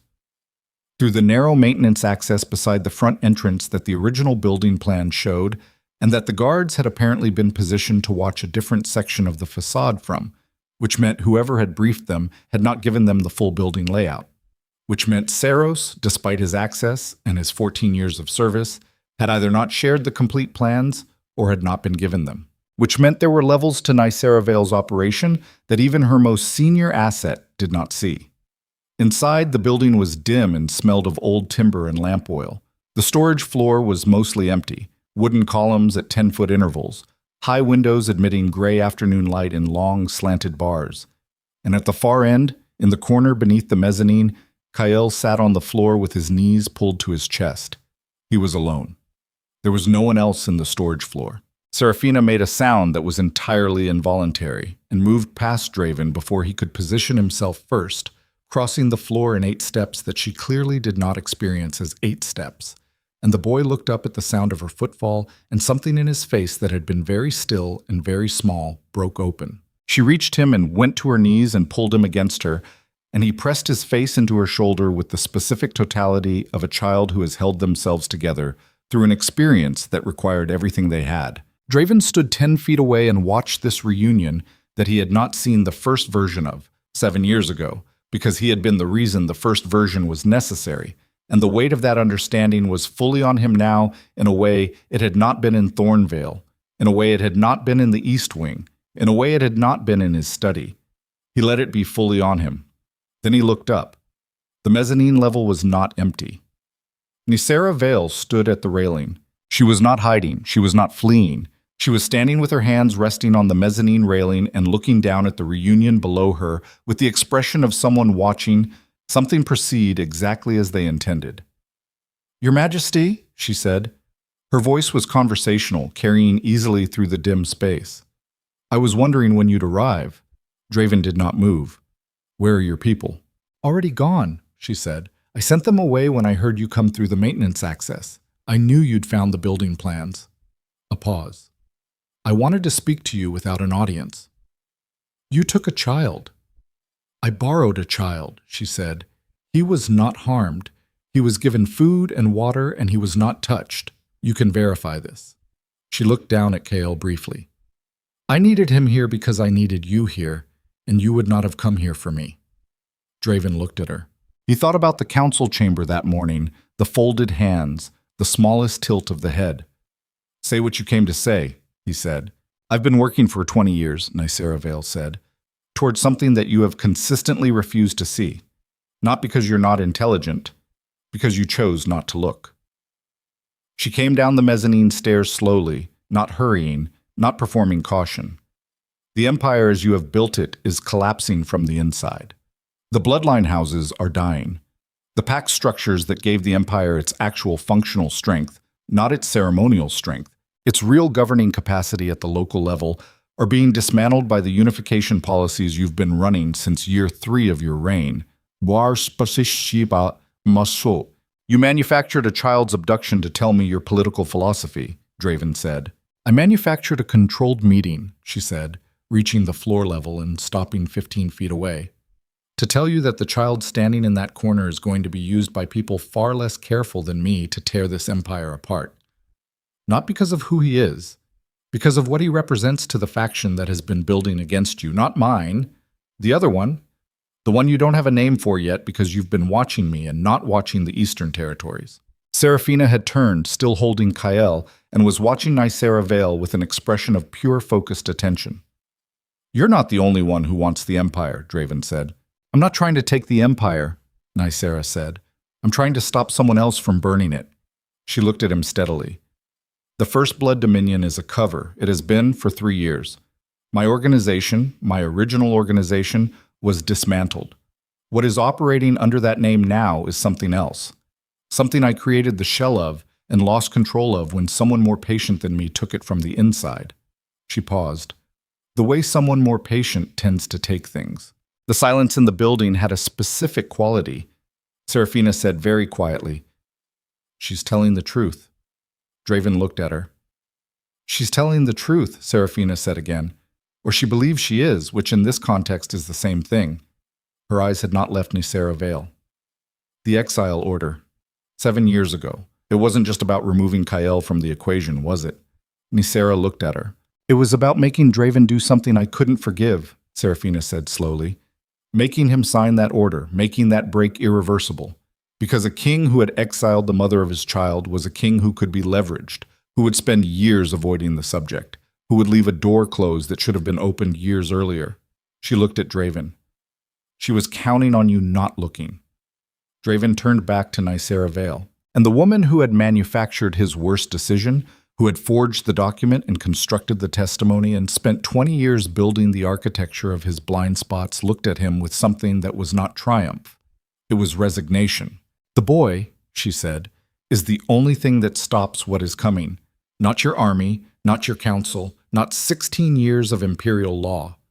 She looked at Kael, who was watching her from Seraphina's arms with amber eyes that saw everything and filed it without expression. His bloodline doesn't just carry two royal lines.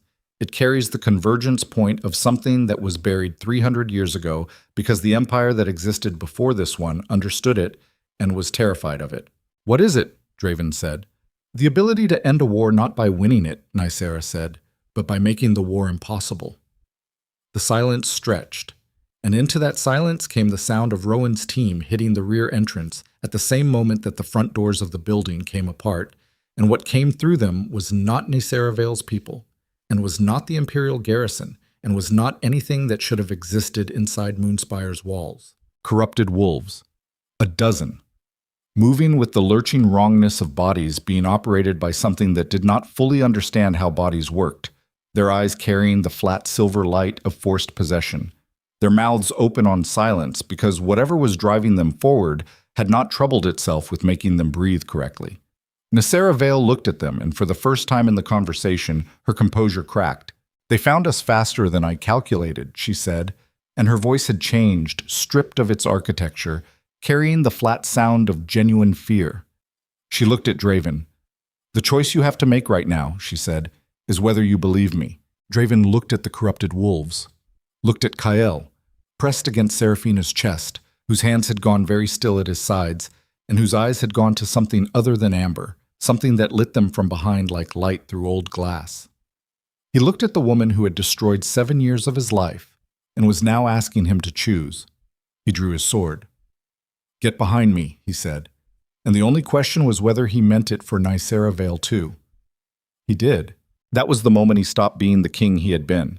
There was no version of what came next that did not require him to become something else entirely, to dismantle the architecture of certainty he had built himself inside, to operate without the comfort of knowing which walls were load-bearing and which were decoration, to move forward in the specific dark of trusting something he could not yet verify. The corrupted wolves crossed the floor. Kael's eyes went fully gold, and King Draven Ashborne, who had ruled for 16 years by knowing exactly what kind of man he was, stepped into the space where he no longer knew. The first corrupted wolf crossed the distance in 3 seconds. Draven put it down in 2. Not cleanly. Nothing about this was going to be clean. The blade caught it at the collarbone, and the thing driving the wolf's body did not respond to pain the way a conscious creature did. It responded to structural damage, to the removal of functional capacity, and so the blow that would have stopped a living opponent only slowed this one, and Draven had to use his shoulder to drive it sideways into the nearest column before the second one reached him.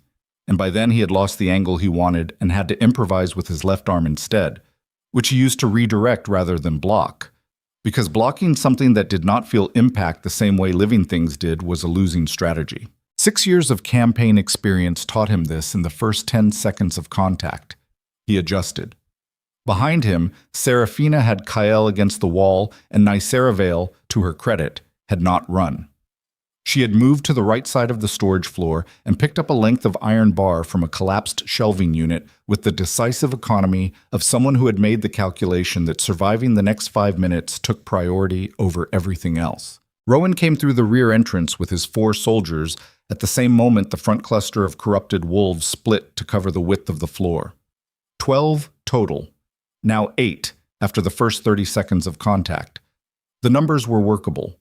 That was the first clear thought Draven had through the noise and the motion and the specific electric quality of combat that reduced the entire cognitive apparatus of a human being to the 10 feet immediately surrounding him. What was not workable was the way they moved. Corrupted wolves did not tire. They did not recalibrate. They did not make the small defensive adjustments that fighting experience produced in an opponent, the learned hesitations, the self-protective flinches.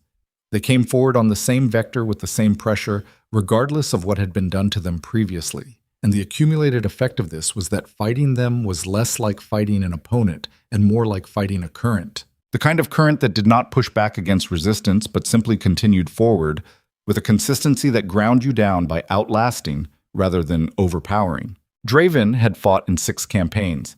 He had never fought anything that did not eventually choose a less costly path. He was bleeding from a cut above his left ear that he had not felt happen. He was aware of it only from the warm tracking down the side of his face and the way it was beginning to pull at his concentration in the specific way that minor blood loss did, not debilitating, but present. A continuous small demand on attention that he could not fully afford. Draven, Rowan's voice from the left, controlled. The door. He looked. 3 more had come through the rear entrance behind Rowan's team. 15 then, not 12. Someone had been holding reserves. There is a specific psychological inflection point in combat that separates the people who have trained for it from the people who have only imagined it. It is not the moment of first contact. First contact is almost always survivable on instinct alone.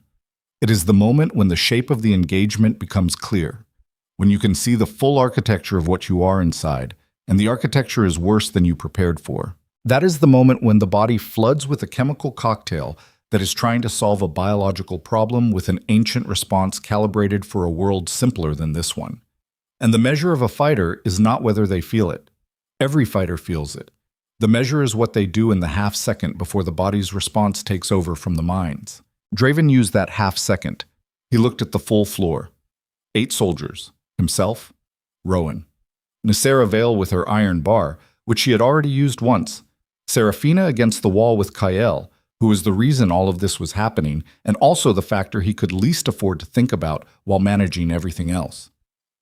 He looked at the 15 remaining corrupted wolves. He looked at Kael. The boy's eyes were still gold, not frightened gold, not the reflexive light of a child responding to threat. Something else. Something that had direction and weight. The quality of attention that was also intention. The quality of a capability that was considering whether to become an action. Draven made the call. Seraphina, he said. Not loudly, precisely. Whatever he's doing, let him. He heard her sharp intake of breath from across the floor. Draven, I need 30 seconds, he said. Can you give him 30 seconds? A pause that cost something. Yes, she said. He stopped defending ground and started attacking it. This was the shift that changed the engagement's architecture. Defensive combat against an opponent that did not respond to accumulated damage was a war of attrition that he was going to lose because the other side did not experience attrition. But offensive combat against an opponent that did not recalibrate meant he could move through them in ways that a conscious opponent would not permit, could take angles that a thinking enemy would close, could use their consistency against them by predicting their vectors and removing himself from those vectors before they arrived. He burned through the reserves of what his body had stored for exactly this kind of sustained maximum effort, and he did not think about what it was going to cost him tomorrow or in 10 minutes, but only what it cost him right now, which was everything he had, poured into 30 seconds of the most precise and controlled violence he had produced in 16 years. Rowan understood what he was doing without being told. That was the thing about 14 years of actual partnership. Whatever Saros had been, and whatever it had cost, Rowan was something different, something that understood Draven's combat language the way a musician understood a particular instrument's range, and he moved to create the angles that Draven needed without receiving instruction for them. And between the 2 of them and the 6 soldiers still functional, they drove the engagement into a shape that Draven could work with. 8 down, 7 remaining. The cut above his ear was heavier now. His left shoulder had taken a blow that had not broken anything, but had compressed something in a way that was going to severely limit that arm's range in approximately 90 seconds. He could feel the clock on it with the specificity of a man who had been damaged enough times to know his own body's deterioration timeline. He looked at Kael. The boy's hands were flat against the wall at his sides.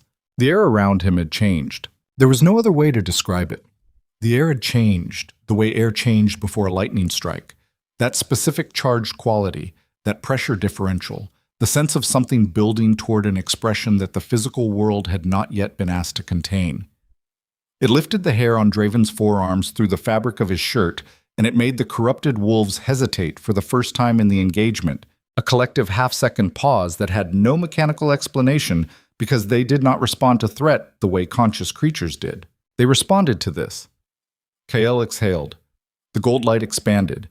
It was not an explosion. It was not a shockwave.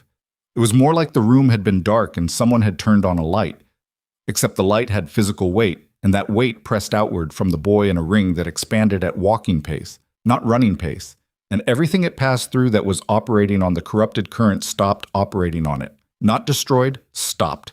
The flat silver light in the wolves' eyes went out. One by one, as the ring reached them, they simply ceased to be driven and became what they had been before, which was wolves who had been subjected to something that had violated their fundamental nature, and the violation lifting did not produce relief. It produced collapse. Each one dropped where it stood and lay still, breathing but unconscious, returned to themselves in the most brutal possible way. 7 remaining, 7 on the floor. The storage floor was very quiet. Draven stood in the center of it with blood on his face and a shoulder that was going to cost him tomorrow, and 6 soldiers who had survived the engagement in varying states of damage, and he looked at the boy against the wall. Kael looked back at him. The gold had faded, the eyes were amber again. The boy was breathing hard, harder than the effort of standing there should have produced, and his hands were shaking slightly at his sides. The specific trembling of a body that had just run a current through itself that it was not yet sized to carry. Seraphina pulled him against her, and he let her, leaning into the contact with the totality of exhaustion. Thornveil had not moved since the ring passed over her. She was looking at the boy with an expression that was the first fully unguarded thing Draven had seen on her face in the years he had known her, and what was in it was not fear and was not calculation. It was vindication. "Now do you understand?" she said. They moved back to the palace through the service roads with a speed that precluded conversation and in a formation that precluded anything else. Kael between Seraphina and Draven, Thornveil at the rear, with Rowan, who had made it wordlessly clear that her continued presence in the group was contingent on her continued cooperation, and who had sheathed his sword but kept his hand on it. It was only when they were inside the palace walls, in the private corridor that accessed Draven's study from the interior without passing through any of the formal council routes, that Draven stopped and turned. "Talk," he said to Nicera. She was composed again. The unguarded expression had been a moment, and it had passed, and she was back inside the architecture of herself. But it was a thinner version of the architecture, or perhaps Draven was simply seeing it more clearly now. "The thing operating under the First Blood Dominion name," she said, "is led by a man named Kaelin Morn. You won't find that name in your intelligence files. You won't find it anywhere in the official record. He has spent 20 years building inside the Eastern Territories under cover of the pact consolidation that your own unification policies created, which made it very easy to move assets and people across territorial lines without triggering the kind of border monitoring that catches the things you're looking for." She paused. "He is not a politician. He is not an ideologue. He is someone who has identified that the Empire's single greatest structural vulnerability is its symbolic architecture. If the symbol is destroyed, the Empire loses the thing that holds it together." "The boy," Draven said. "The boy is the symbol," she said, "both versions of the symbol. In your hands, he is the future of the Empire, the convergence of bloodlines, the proof that unity works. In Morn's hands, he is the proof that the Empire has degraded, that its king has become irrational, that a contaminated bloodline has corrupted the throne."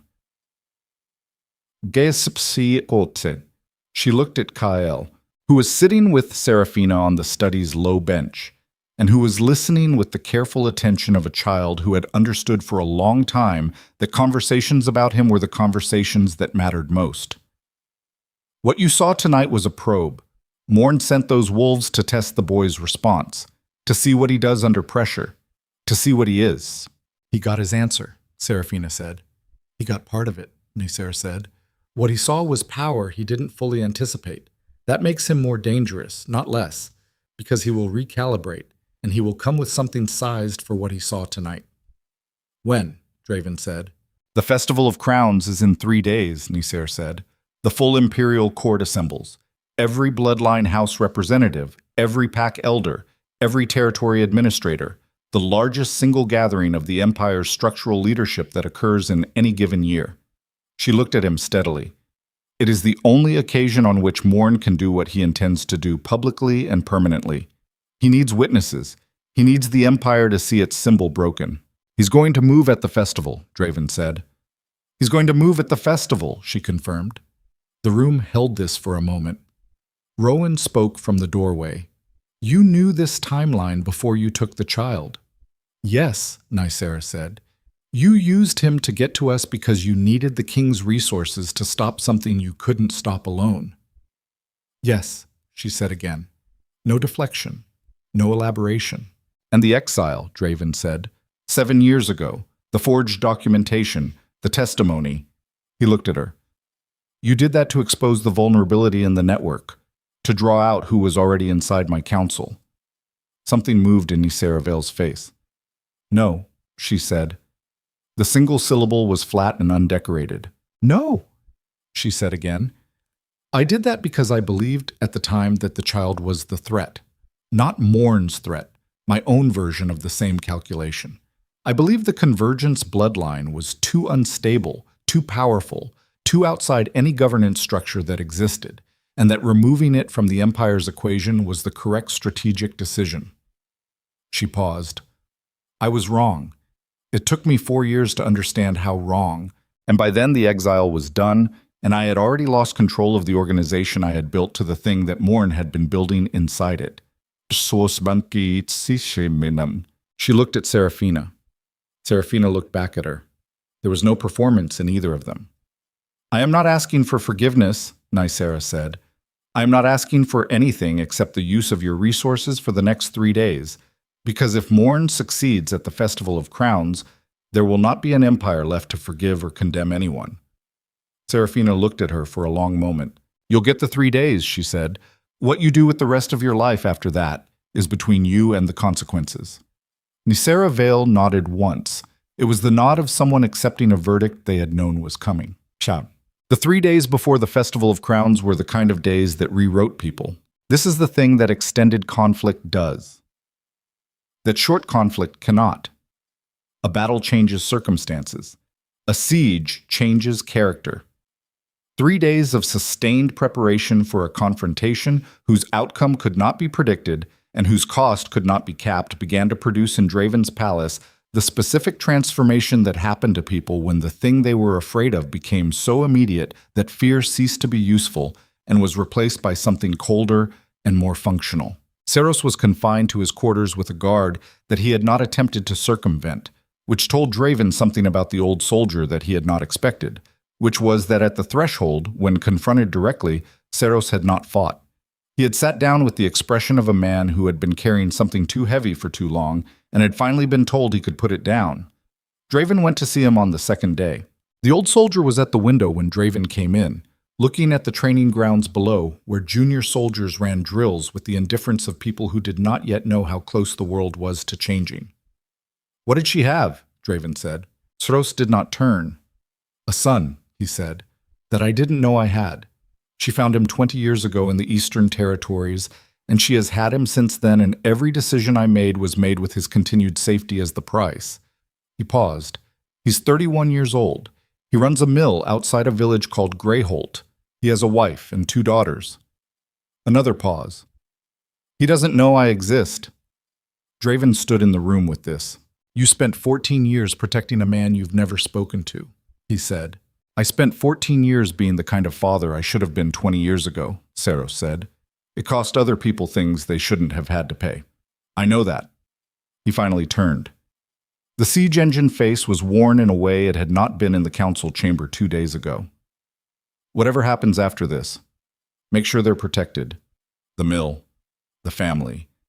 Whatever Morn has aimed at them if I stop being useful. Done, Draven said.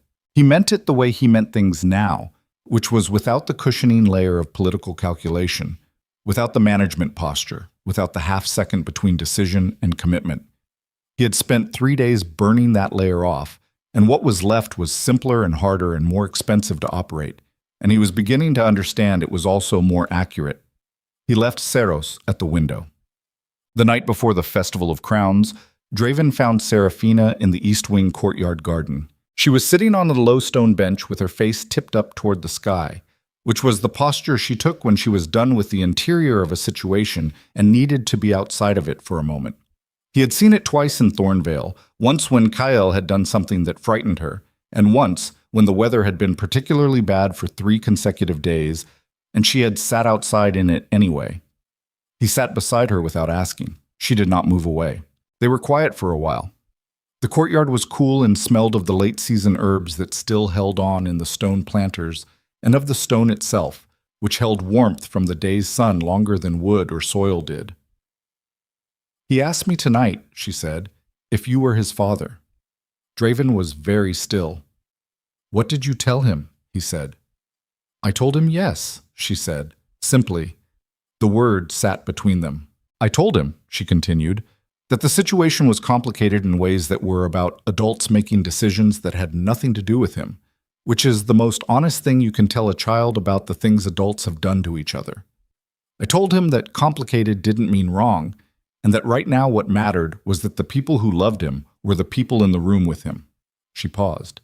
He said, "Is the king in the room?" And I told him, "Not yet." And he said, "When?" Draven looked at his hands. He thought about the amber eyes and the trap construction with cord and bent branch and the catalog of his wrong boots and the total unself-conscious trust of a boy falling asleep against his arm on the road out of Thornveil. He thought about what it meant to have been the cause of that child's first 7 years, and to be here now at the edge of the 7th year's ending. "After tomorrow," he said. "After tomorrow," she agreed. She looked at him sidelong. Not warmly, still not warmly. Seraphina's warmth was not a switch that could be reached for, but a thing that moved on its own timeline, but with the quality of attention that acknowledged him as present, as real, as a person whose presence in the situation was not only a liability, but also something that had its own weight. "You need to sleep," she said. "So do you." "I don't sleep before things like this," she said. "I never have. I tried in Thornveil before the bad winters, and it never worked. I just lie there and run the scenarios." "Same," he said. "Then we're both going to be exhausted tomorrow." "Also historically consistent," he said.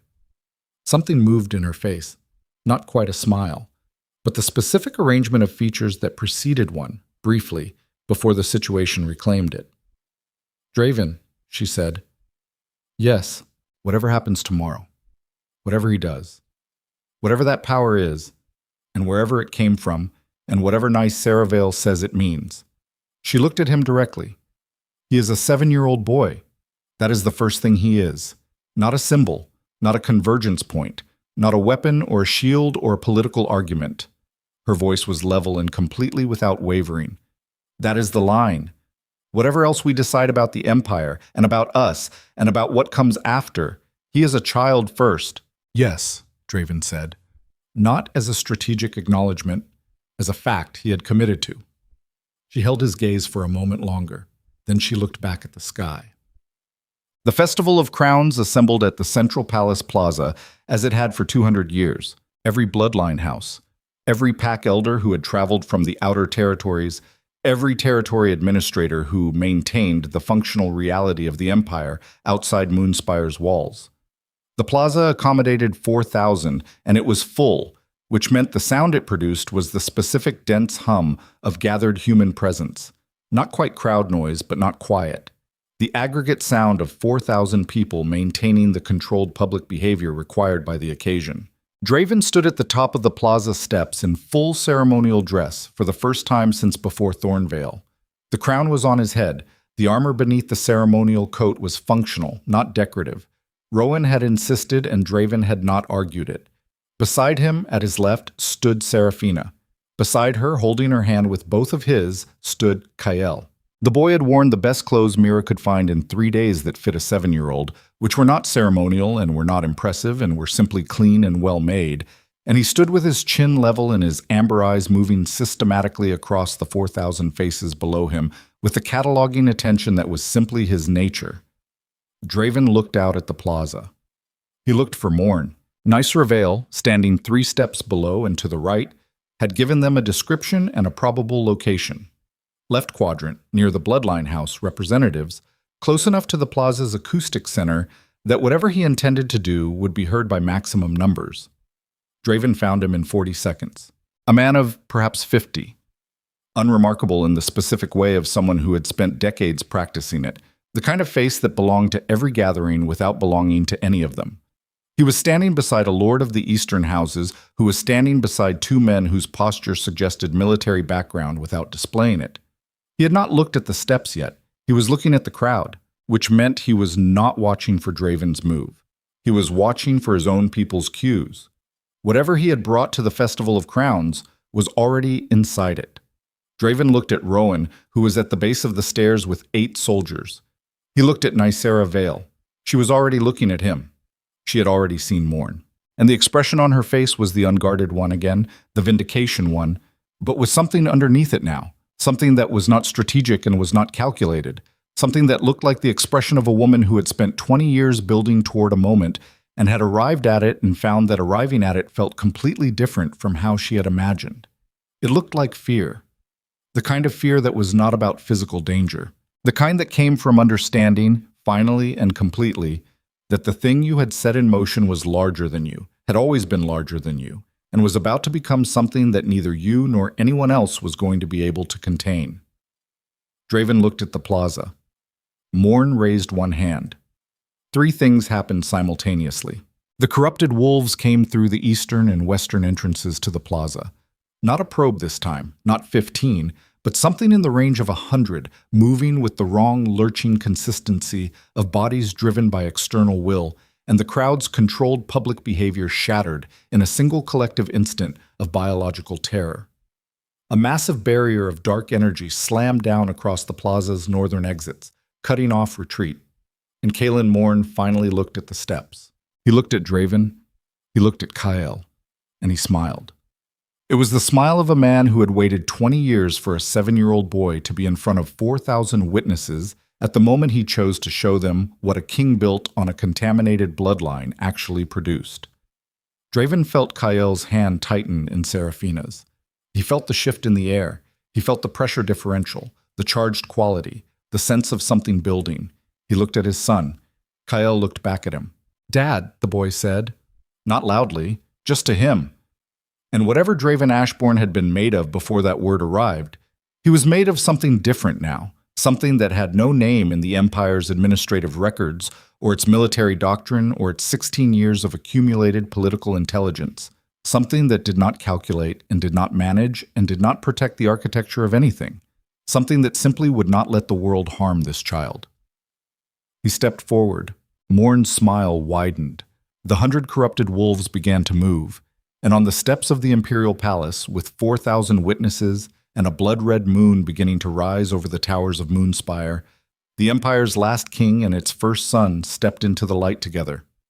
The 100 corrupted wolves hit the plaza like a tide that had forgotten how to stop. They came through both entrances simultaneously, the eastern and western channels that flanked the ceremonial steps, and the 4,000 people gathered for the Festival of Crowns did what 4,000 people did when something moved toward them, with the flat silver eyes and the wrong lurching motion of bodies vacated of their own will, which was to move away from it in every available direction at once.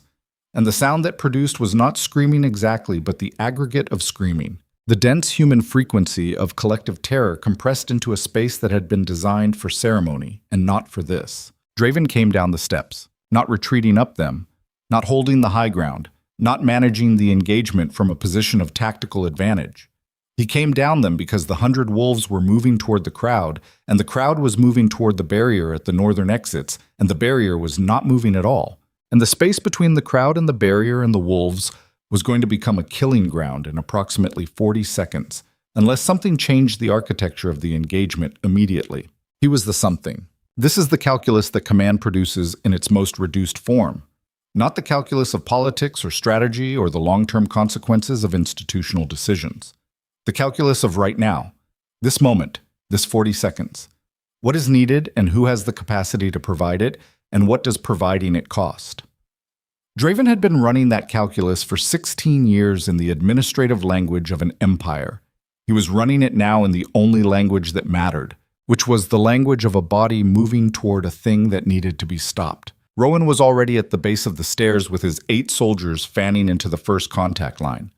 Draven hit the left flank and drove through it. The shoulder that had been damaged in the warehouse was not right.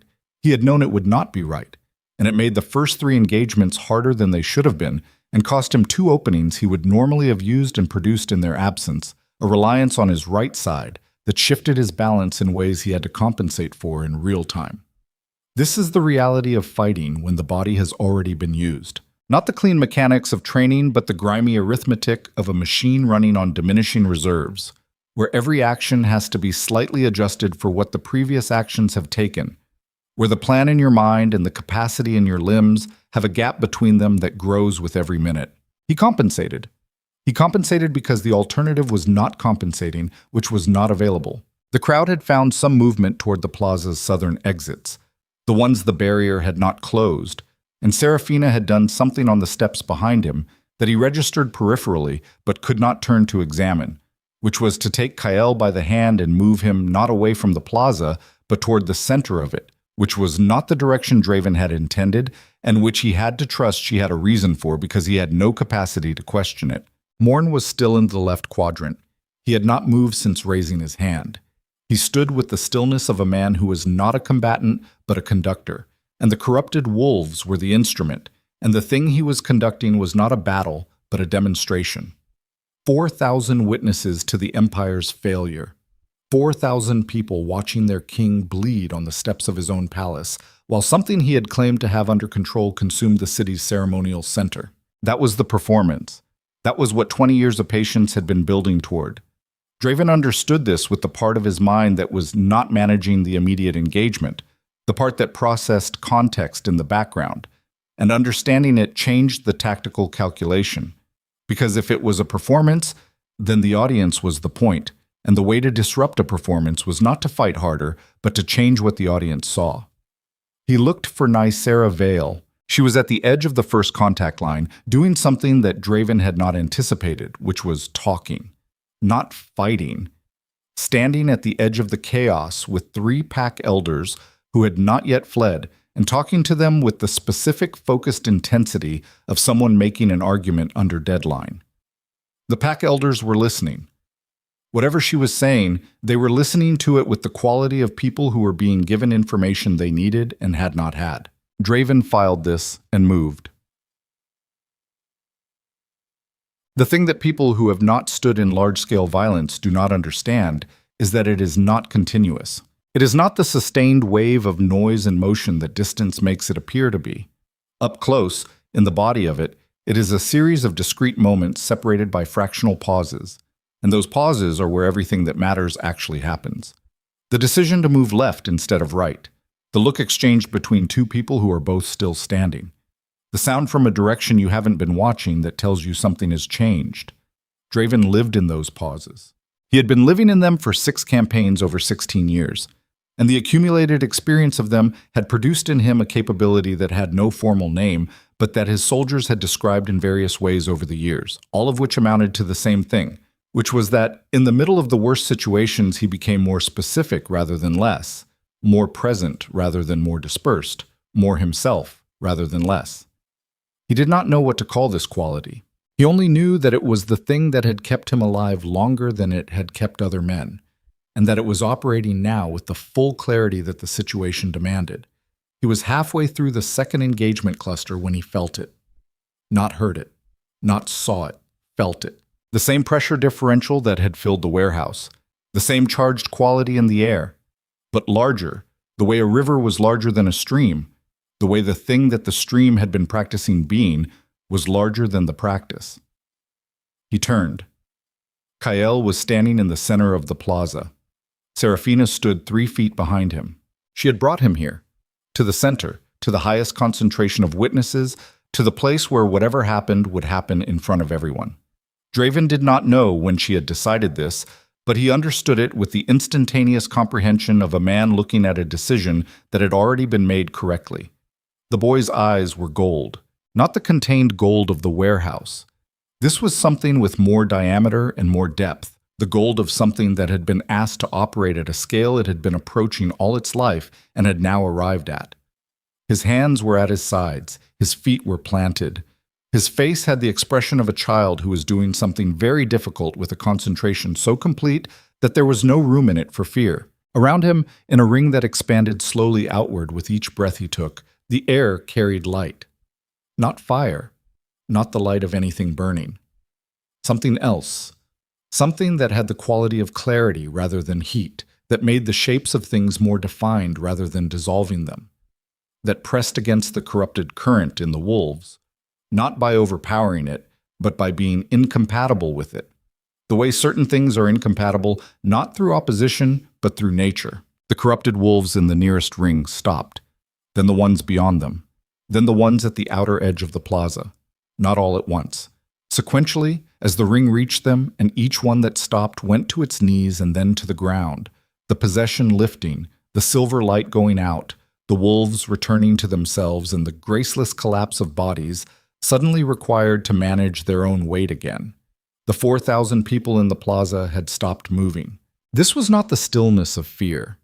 Fear had a particular quality of suspended motion, the holding of breath, and the tension of the ready to run. This was different. This was the stillness of 4,000 people witnessing something they did not have a category for, and were therefore experiencing directly, without the processing layer of categorization, in the immediate, unmediated way that genuine novelty demanded. They were watching a 7-year-old boy stand in the center of an empire and choose not to destroy it. The ring expanded. Draven stood in the middle of the engagement he had been managing and lowered his sword and watched his son. He had read every intelligence report ever written about bloodline convergences. He had consulted 3 independent assessors in the days following Thornveil. He had listened to Nyceraveil's description of what the convergence point meant in historical terms. The ability to end a war not by winning it, but by making the war impossible. None of it had prepared him for the reality of watching it, because the reports and the assessments and the descriptions were all, by necessity, written in the language of capability of what a thing could do, of its functional parameters. What they could not capture was the quality of watching a child do it, the specific weight of a 7-year-old standing in the full knowledge that the situation required everything he had, and giving everything he had without hesitation, without performance, without any apparent requirement for the witnesses to understand what they were seeing. Kyle was not performing. He was simply doing the thing that the moment required. This was the thing that Draven had been trying to learn for 16 years in the language of kingship, the thing that separated the administration of power from the exercise of it, the thing that every advisor and mentor and campaign commander had tried to articulate and none of them had quite reached. That the most effective action was the one taken not from a position of authority, but from a position of clarity. That you became capable of what the moment required when you stopped protecting your image of yourself as capable and simply became available to the requirement. A 7-year-old boy had not needed to learn this. He had simply never been taught to forget it. Kaelin Morn did not flee when the ring reached his quadrant. Draven had half expected flight. Men who operated from protected positions, who built their power in the gaps between other people's attention, tended towards self-preservation when the protected position collapsed. Morn had built 20 years of infrastructure precisely to avoid being exposed, and the ring expanding through the plaza was the most comprehensive exposure possible, the removal of every asset he had brought to the Festival of Crowns in the span of 4 minutes. He stood where he stood, and he watched Kyle, not with the strategic assessment he had directed at the steps earlier, with something raw, something that had come through the layer of the 20 years and the infrastructure and the performance of unremarkableness that had been his protection and his method. Draven crossed the plaza toward him. The corrupted wolves were all down. The barrier at the northern exit had dissolved as the last of them fell. The 4,000 witnesses were beginning to move again, but slowly, with the careful quality of people re-entering a world that had just shifted its fundamental parameters and needed to be tested before it could be trusted. Morn watched him come. He did not reach for a weapon. He did not attempt to address the crowd. He simply stood with his hands at his sides and waited with the patience of a man for whom patience had been so long a practice that it had become indistinguishable from his nature. Draven stopped 6 feet away. 20 years, he said. "23, Morn said. His voice was ordinary. Medium register, no particular quality. The voice of a man who had practiced being forgettable in every dimension. Since before your coronation. What did you want? Draven said. Morn looked at him. What I wanted was irrelevant by year 5. What I was doing by then was what the structure required. You build something large enough, and it stops being about what you want and starts being about what the structure needs to sustain itself. He looked past Draven toward Kael, who was still in the center of the plaza with Seraphina now crouched beside him, one hand on his back, the exhaustion visible in the boy's shoulders from across the distance. I was right about what he was, Morn said. I was wrong about what that meant. Most people are, Draven said. I thought it meant threat, Morn said. I thought anything that powerful and that outside the existing structure was inherently a threat to the existing structure. He paused.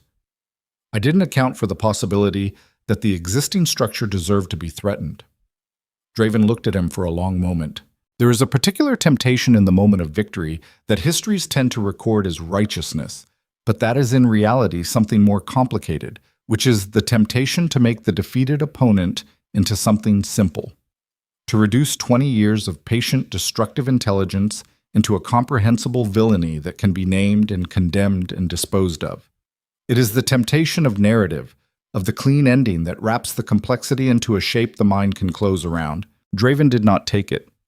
You will stand trial, he said, before the Imperial Council with full testimony and full record. Everything you built, every asset, every embedded operative, every year of it. He paused. And you will tell them all of it. Morn looked at him. Why? He said. Because this empire needs to understand what it built the conditions for, Draven said. What the gaps in its structure made possible. What 23 years of not looking cost. He held Morn's gaze.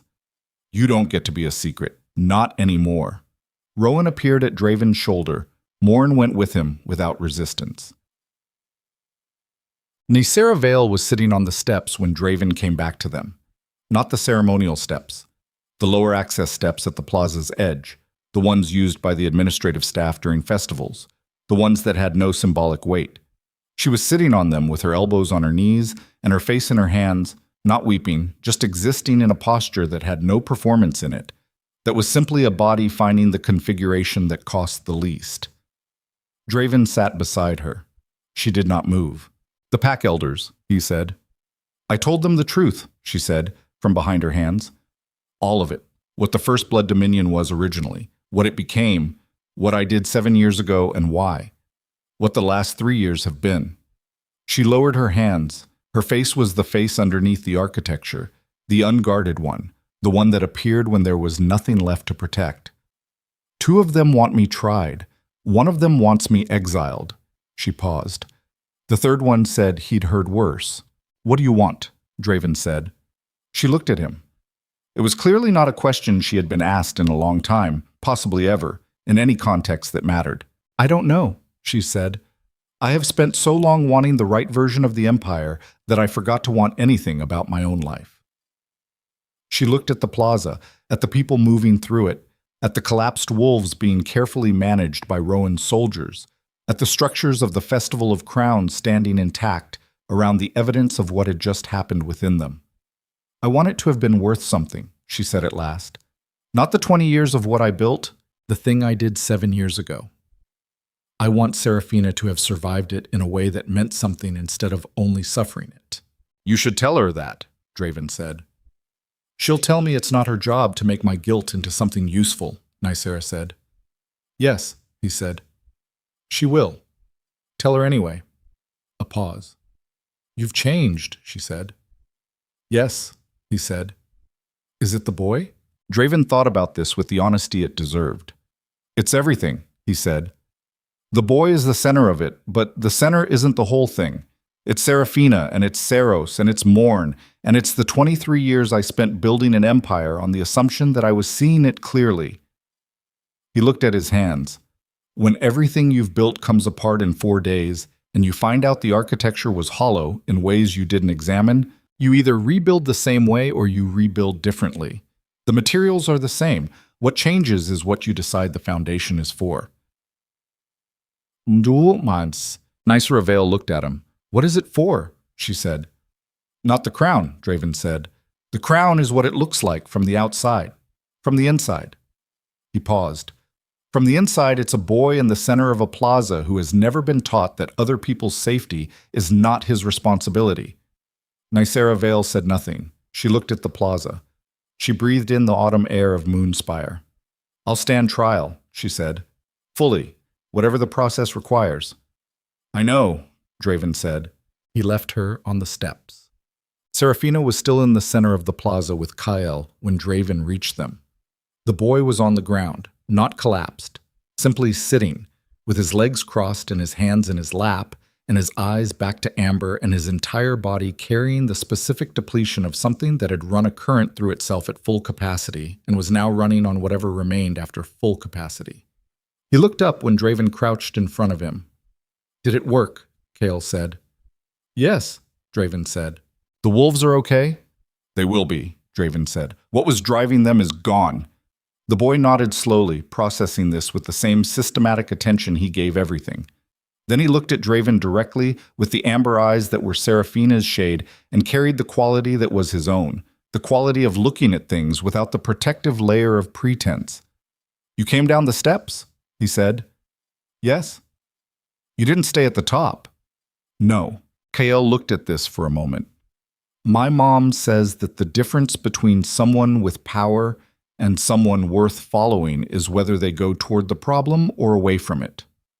Draven looked at Seraphina.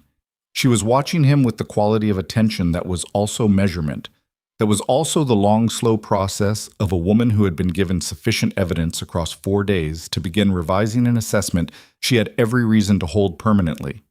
"She's right," Draven said. Kale seemed to accept this as information received and filed.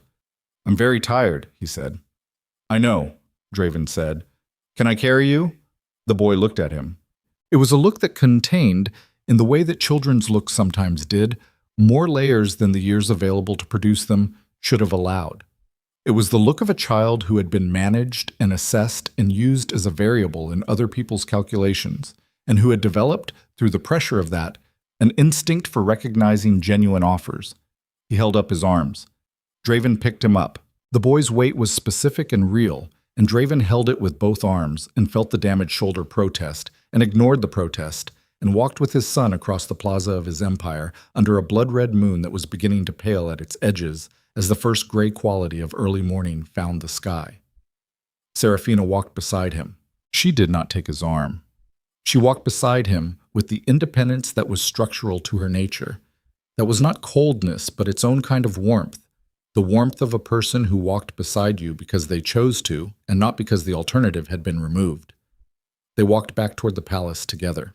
This is the thing that the histories would not capture and the official records could not contain, and the council's formal minutes would fail to convey about this night, which was simply that, the three of them walking across the plaza. The boy asleep against the king's chest before they reached the palace steps. The woman whose survival had cost everything walking with the quality of someone who had paid the cost and come through the other side of it into a life that was still hers. This was the moment, not the battle, not the ring of light expanding through 4,000 witnesses, not the confrontation with Morn, or the conversation with Nysaravale, or the 16 years of imperial administration that had preceded all of it. This. The months that followed remade Moonspire at a pace that institutional change rarely achieved, which was the pace of genuine necessity rather than political negotiation. The old laws did not fall dramatically. They fell the way old things fell when the assumption sustaining them was removed, which was piece by piece, each one requiring less effort than the last, because each one that went revealed the next one's dependency on it.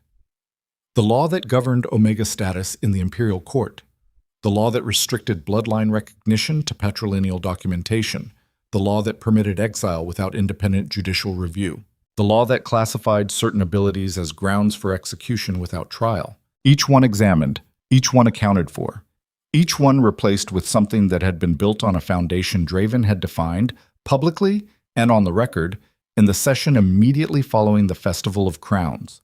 The foundation was not complex. It was, in its entirety, people are the empire, not the other way around. It was a sentence that sounded simple, Most true things did. The work of making it structural rather than rhetorical, of building it into every layer of governance rather than decorating the outside of the existing architecture with it, was the work of years and was also, Draven understood clearly, the work of his life. He had spent the first half of that life building an empire that looked strong. He was going to spend the second half building one that was. But Saros' son and his family were moved to a property in the Northern Territories before the festival was fully cleaned up, quietly and without ceremony, under the protection of 4 soldiers chosen by Rowan personally.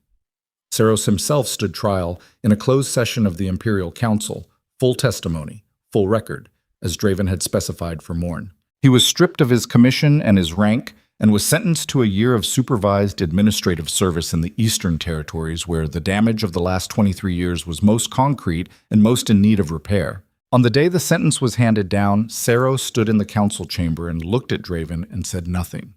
Then he nodded once, the nod of a man accepting the weight of what he had done without negotiating its dimensions, and he left. Draven watched him go. He thought about 14 years and a broken collarbone at the gate of Harrow, and the mill in Greyholt, and the 2 daughters who did not know their grandfather's name. He thought about the truth of power that he had been learning in pieces across 40 days, which was that the people who surrendered to it most completely were never the ones you expected, never the ones whose defection was legible in advance, always the ones who had been asked to pay a price in silence for a reason that seemed to them sufficient, and that the Empire's job was to stop creating the conditions that made that silence feel like the only available option. He wrote that down, not for the Council, for himself. In a journal he had started the day after the festival, in the same private study where he had looked at Saros' name at the end of an intelligence chain and understood what hollow really meant. He wrote in it every morning. It was not a governance document. It was a record of a man trying to understand what he had been and what he was trying to become, and the distance between those two things, which was not nothing and was not infinite, and could be traveled if you were willing to take the first step before you could see the path clearly. Nysera Vale stood trial in an open session. Full testimony, full record, 3 days of formal proceedings attended by every council member and every pack elder who had been present at the festival, and a number of territory administrators who traveled to Moonspire specifically to be in the room. She told all of it, the original organization, what she had believed it was for, the moment she had understood it had been taken from her and by whom. The 7 years of working against something she had created and could no longer control. The decision to use Kael as leverage to force the meeting she could not otherwise have. She told the exile. She described it in the specific language of someone who had decided to stop managing the account of what they had done and was prepared to give the accurate one, which was considerably worse than the managed version. She told it with her hands flat on the table and her back straight, and her face carrying the expression Draven had seen on the lower access steps, the face beneath the architecture, the one that was simply what she was when she stopped protecting it. The council deliberated for 1 day. The sentence was 10 years of supervised service to the exiles she had created. Not symbolic service. Direct, functional service. Working in the resettlement programs that were being established to bring back the people who had been driven out of the Empire by decisions that traced their lineage, directly or indirectly, to the network she had built. She was in the room when the sentence was read. She did not negotiate it. After the session, in the corridor outside the council chamber, Seraphina found her. Draven was not there for this. He knew about it later, from Seraphina, who told him about it with the same directness she brought to everything she decided was worth saying. She apologized, Seraphina said, formally, completely. The way you apologize when you've accepted that the apology does not change anything and is not for the person receiving it, but because saying it is the only honest thing left. What did you say? Draven asked. I told her I had no use for her guilt, Seraphina said. I told her the people she owed something to were in the Eastern Territories and the border settlements in Thornveil, the people who had nothing to do with thrones or bloodlines or politics, who had just been in the path of a structure that treated them as the acceptable cost of someone else's conviction. She paused, and I told her that if she did the 10 years honestly, not as penance, but as work, she would find out what she was capable of when she wasn't using her capability to manage the world into the shape she thought it should be. Draven looked at her. She cried, Serafina said, simply. Not dramatically, just the way people cried when they had been carrying something too heavy and had finally been told what to do with it. A pause. I didn't comfort her. That wasn't the point. But I stayed until it was over. This was who she was. Draven had been learning this, the full dimension of it, for months now. Not the woman of the 7-year survival, though that was part of it. Not the woman of the careful neutral face and the instinctive threat assessment, though that was part of it too. The woman who stayed until it was over because leaving before something was finished was a kind of lie about your own availability, and Serafina did not lie about what she was available for. He was still learning from this. He expected he would be for a long time. The day Kael was formally recognized as heir to the imperial throne was the kind of day that produced weather talk for decades afterward. It was clear, deeply, specifically clear, the kind of autumn clarity that happened when the season had not yet committed fully to cold, and the sky was the color of something that had been blue for so long it had forgotten being anything else. The plaza was full again, same 4,000, more actually, pack elders who had not been at the festival making the trip to Moonspire specifically for this. Kael wore the clothes Mira had procured over 3 months of quiet effort, which were ceremonial without being imprisoning, which fit a 7-year-old who was in the business of growing and not the business of standing still. He stood at the top of the ceremonial steps and looked at the crowd with the amber eyes and the cataloging attention and the directness that was simply his nature. Draven stood at his right, Serafina stood at his left. The formal language of the recognition ceremony was long and had been written in a period when language existed primarily to demonstrate the education of the person deploying it. Draven had had it revised. The new version took 4 minutes. It said what it meant and nothing more. When it was finished, when the council had spoken its formal affirmations and the Empire's record had been updated and the thing that had been set in motion in the map room with an iron pin pressed against a palm was completed, Kael looked up at Draven. Now what? He said. The crowd heard this, those closest to the steps, and the ripple of it moved outward with the quality of something that produced in the people who heard it a reaction they had not anticipated, which was laughter. Not dismissive laughter, but the laughter of genuine release, the sound of an empire exhaling. Draven crouched down. Now, he said, we do the work. What work? Kael said. All of it, Draven said. Building things that last, fixing things that broke, learning the difference between the two. He looked at his son. You don't have to know how yet. That's what the years are for. Kael processed this with his customary systematic attention. Will you teach me? He said. Yes, Draven said. And you'll teach me things too. The boy considered this with the seriousness of someone evaluating a proposed arrangement.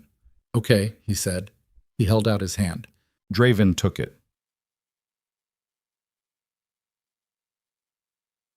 That evening, when the formal proceedings were done and the council had dispersed and the pack elders had begun the long travel back to the territories they administered, Draven and Serafina stood on the imperial balcony above the city. Below them, Moonspire moved through its evening in the ordinary ways.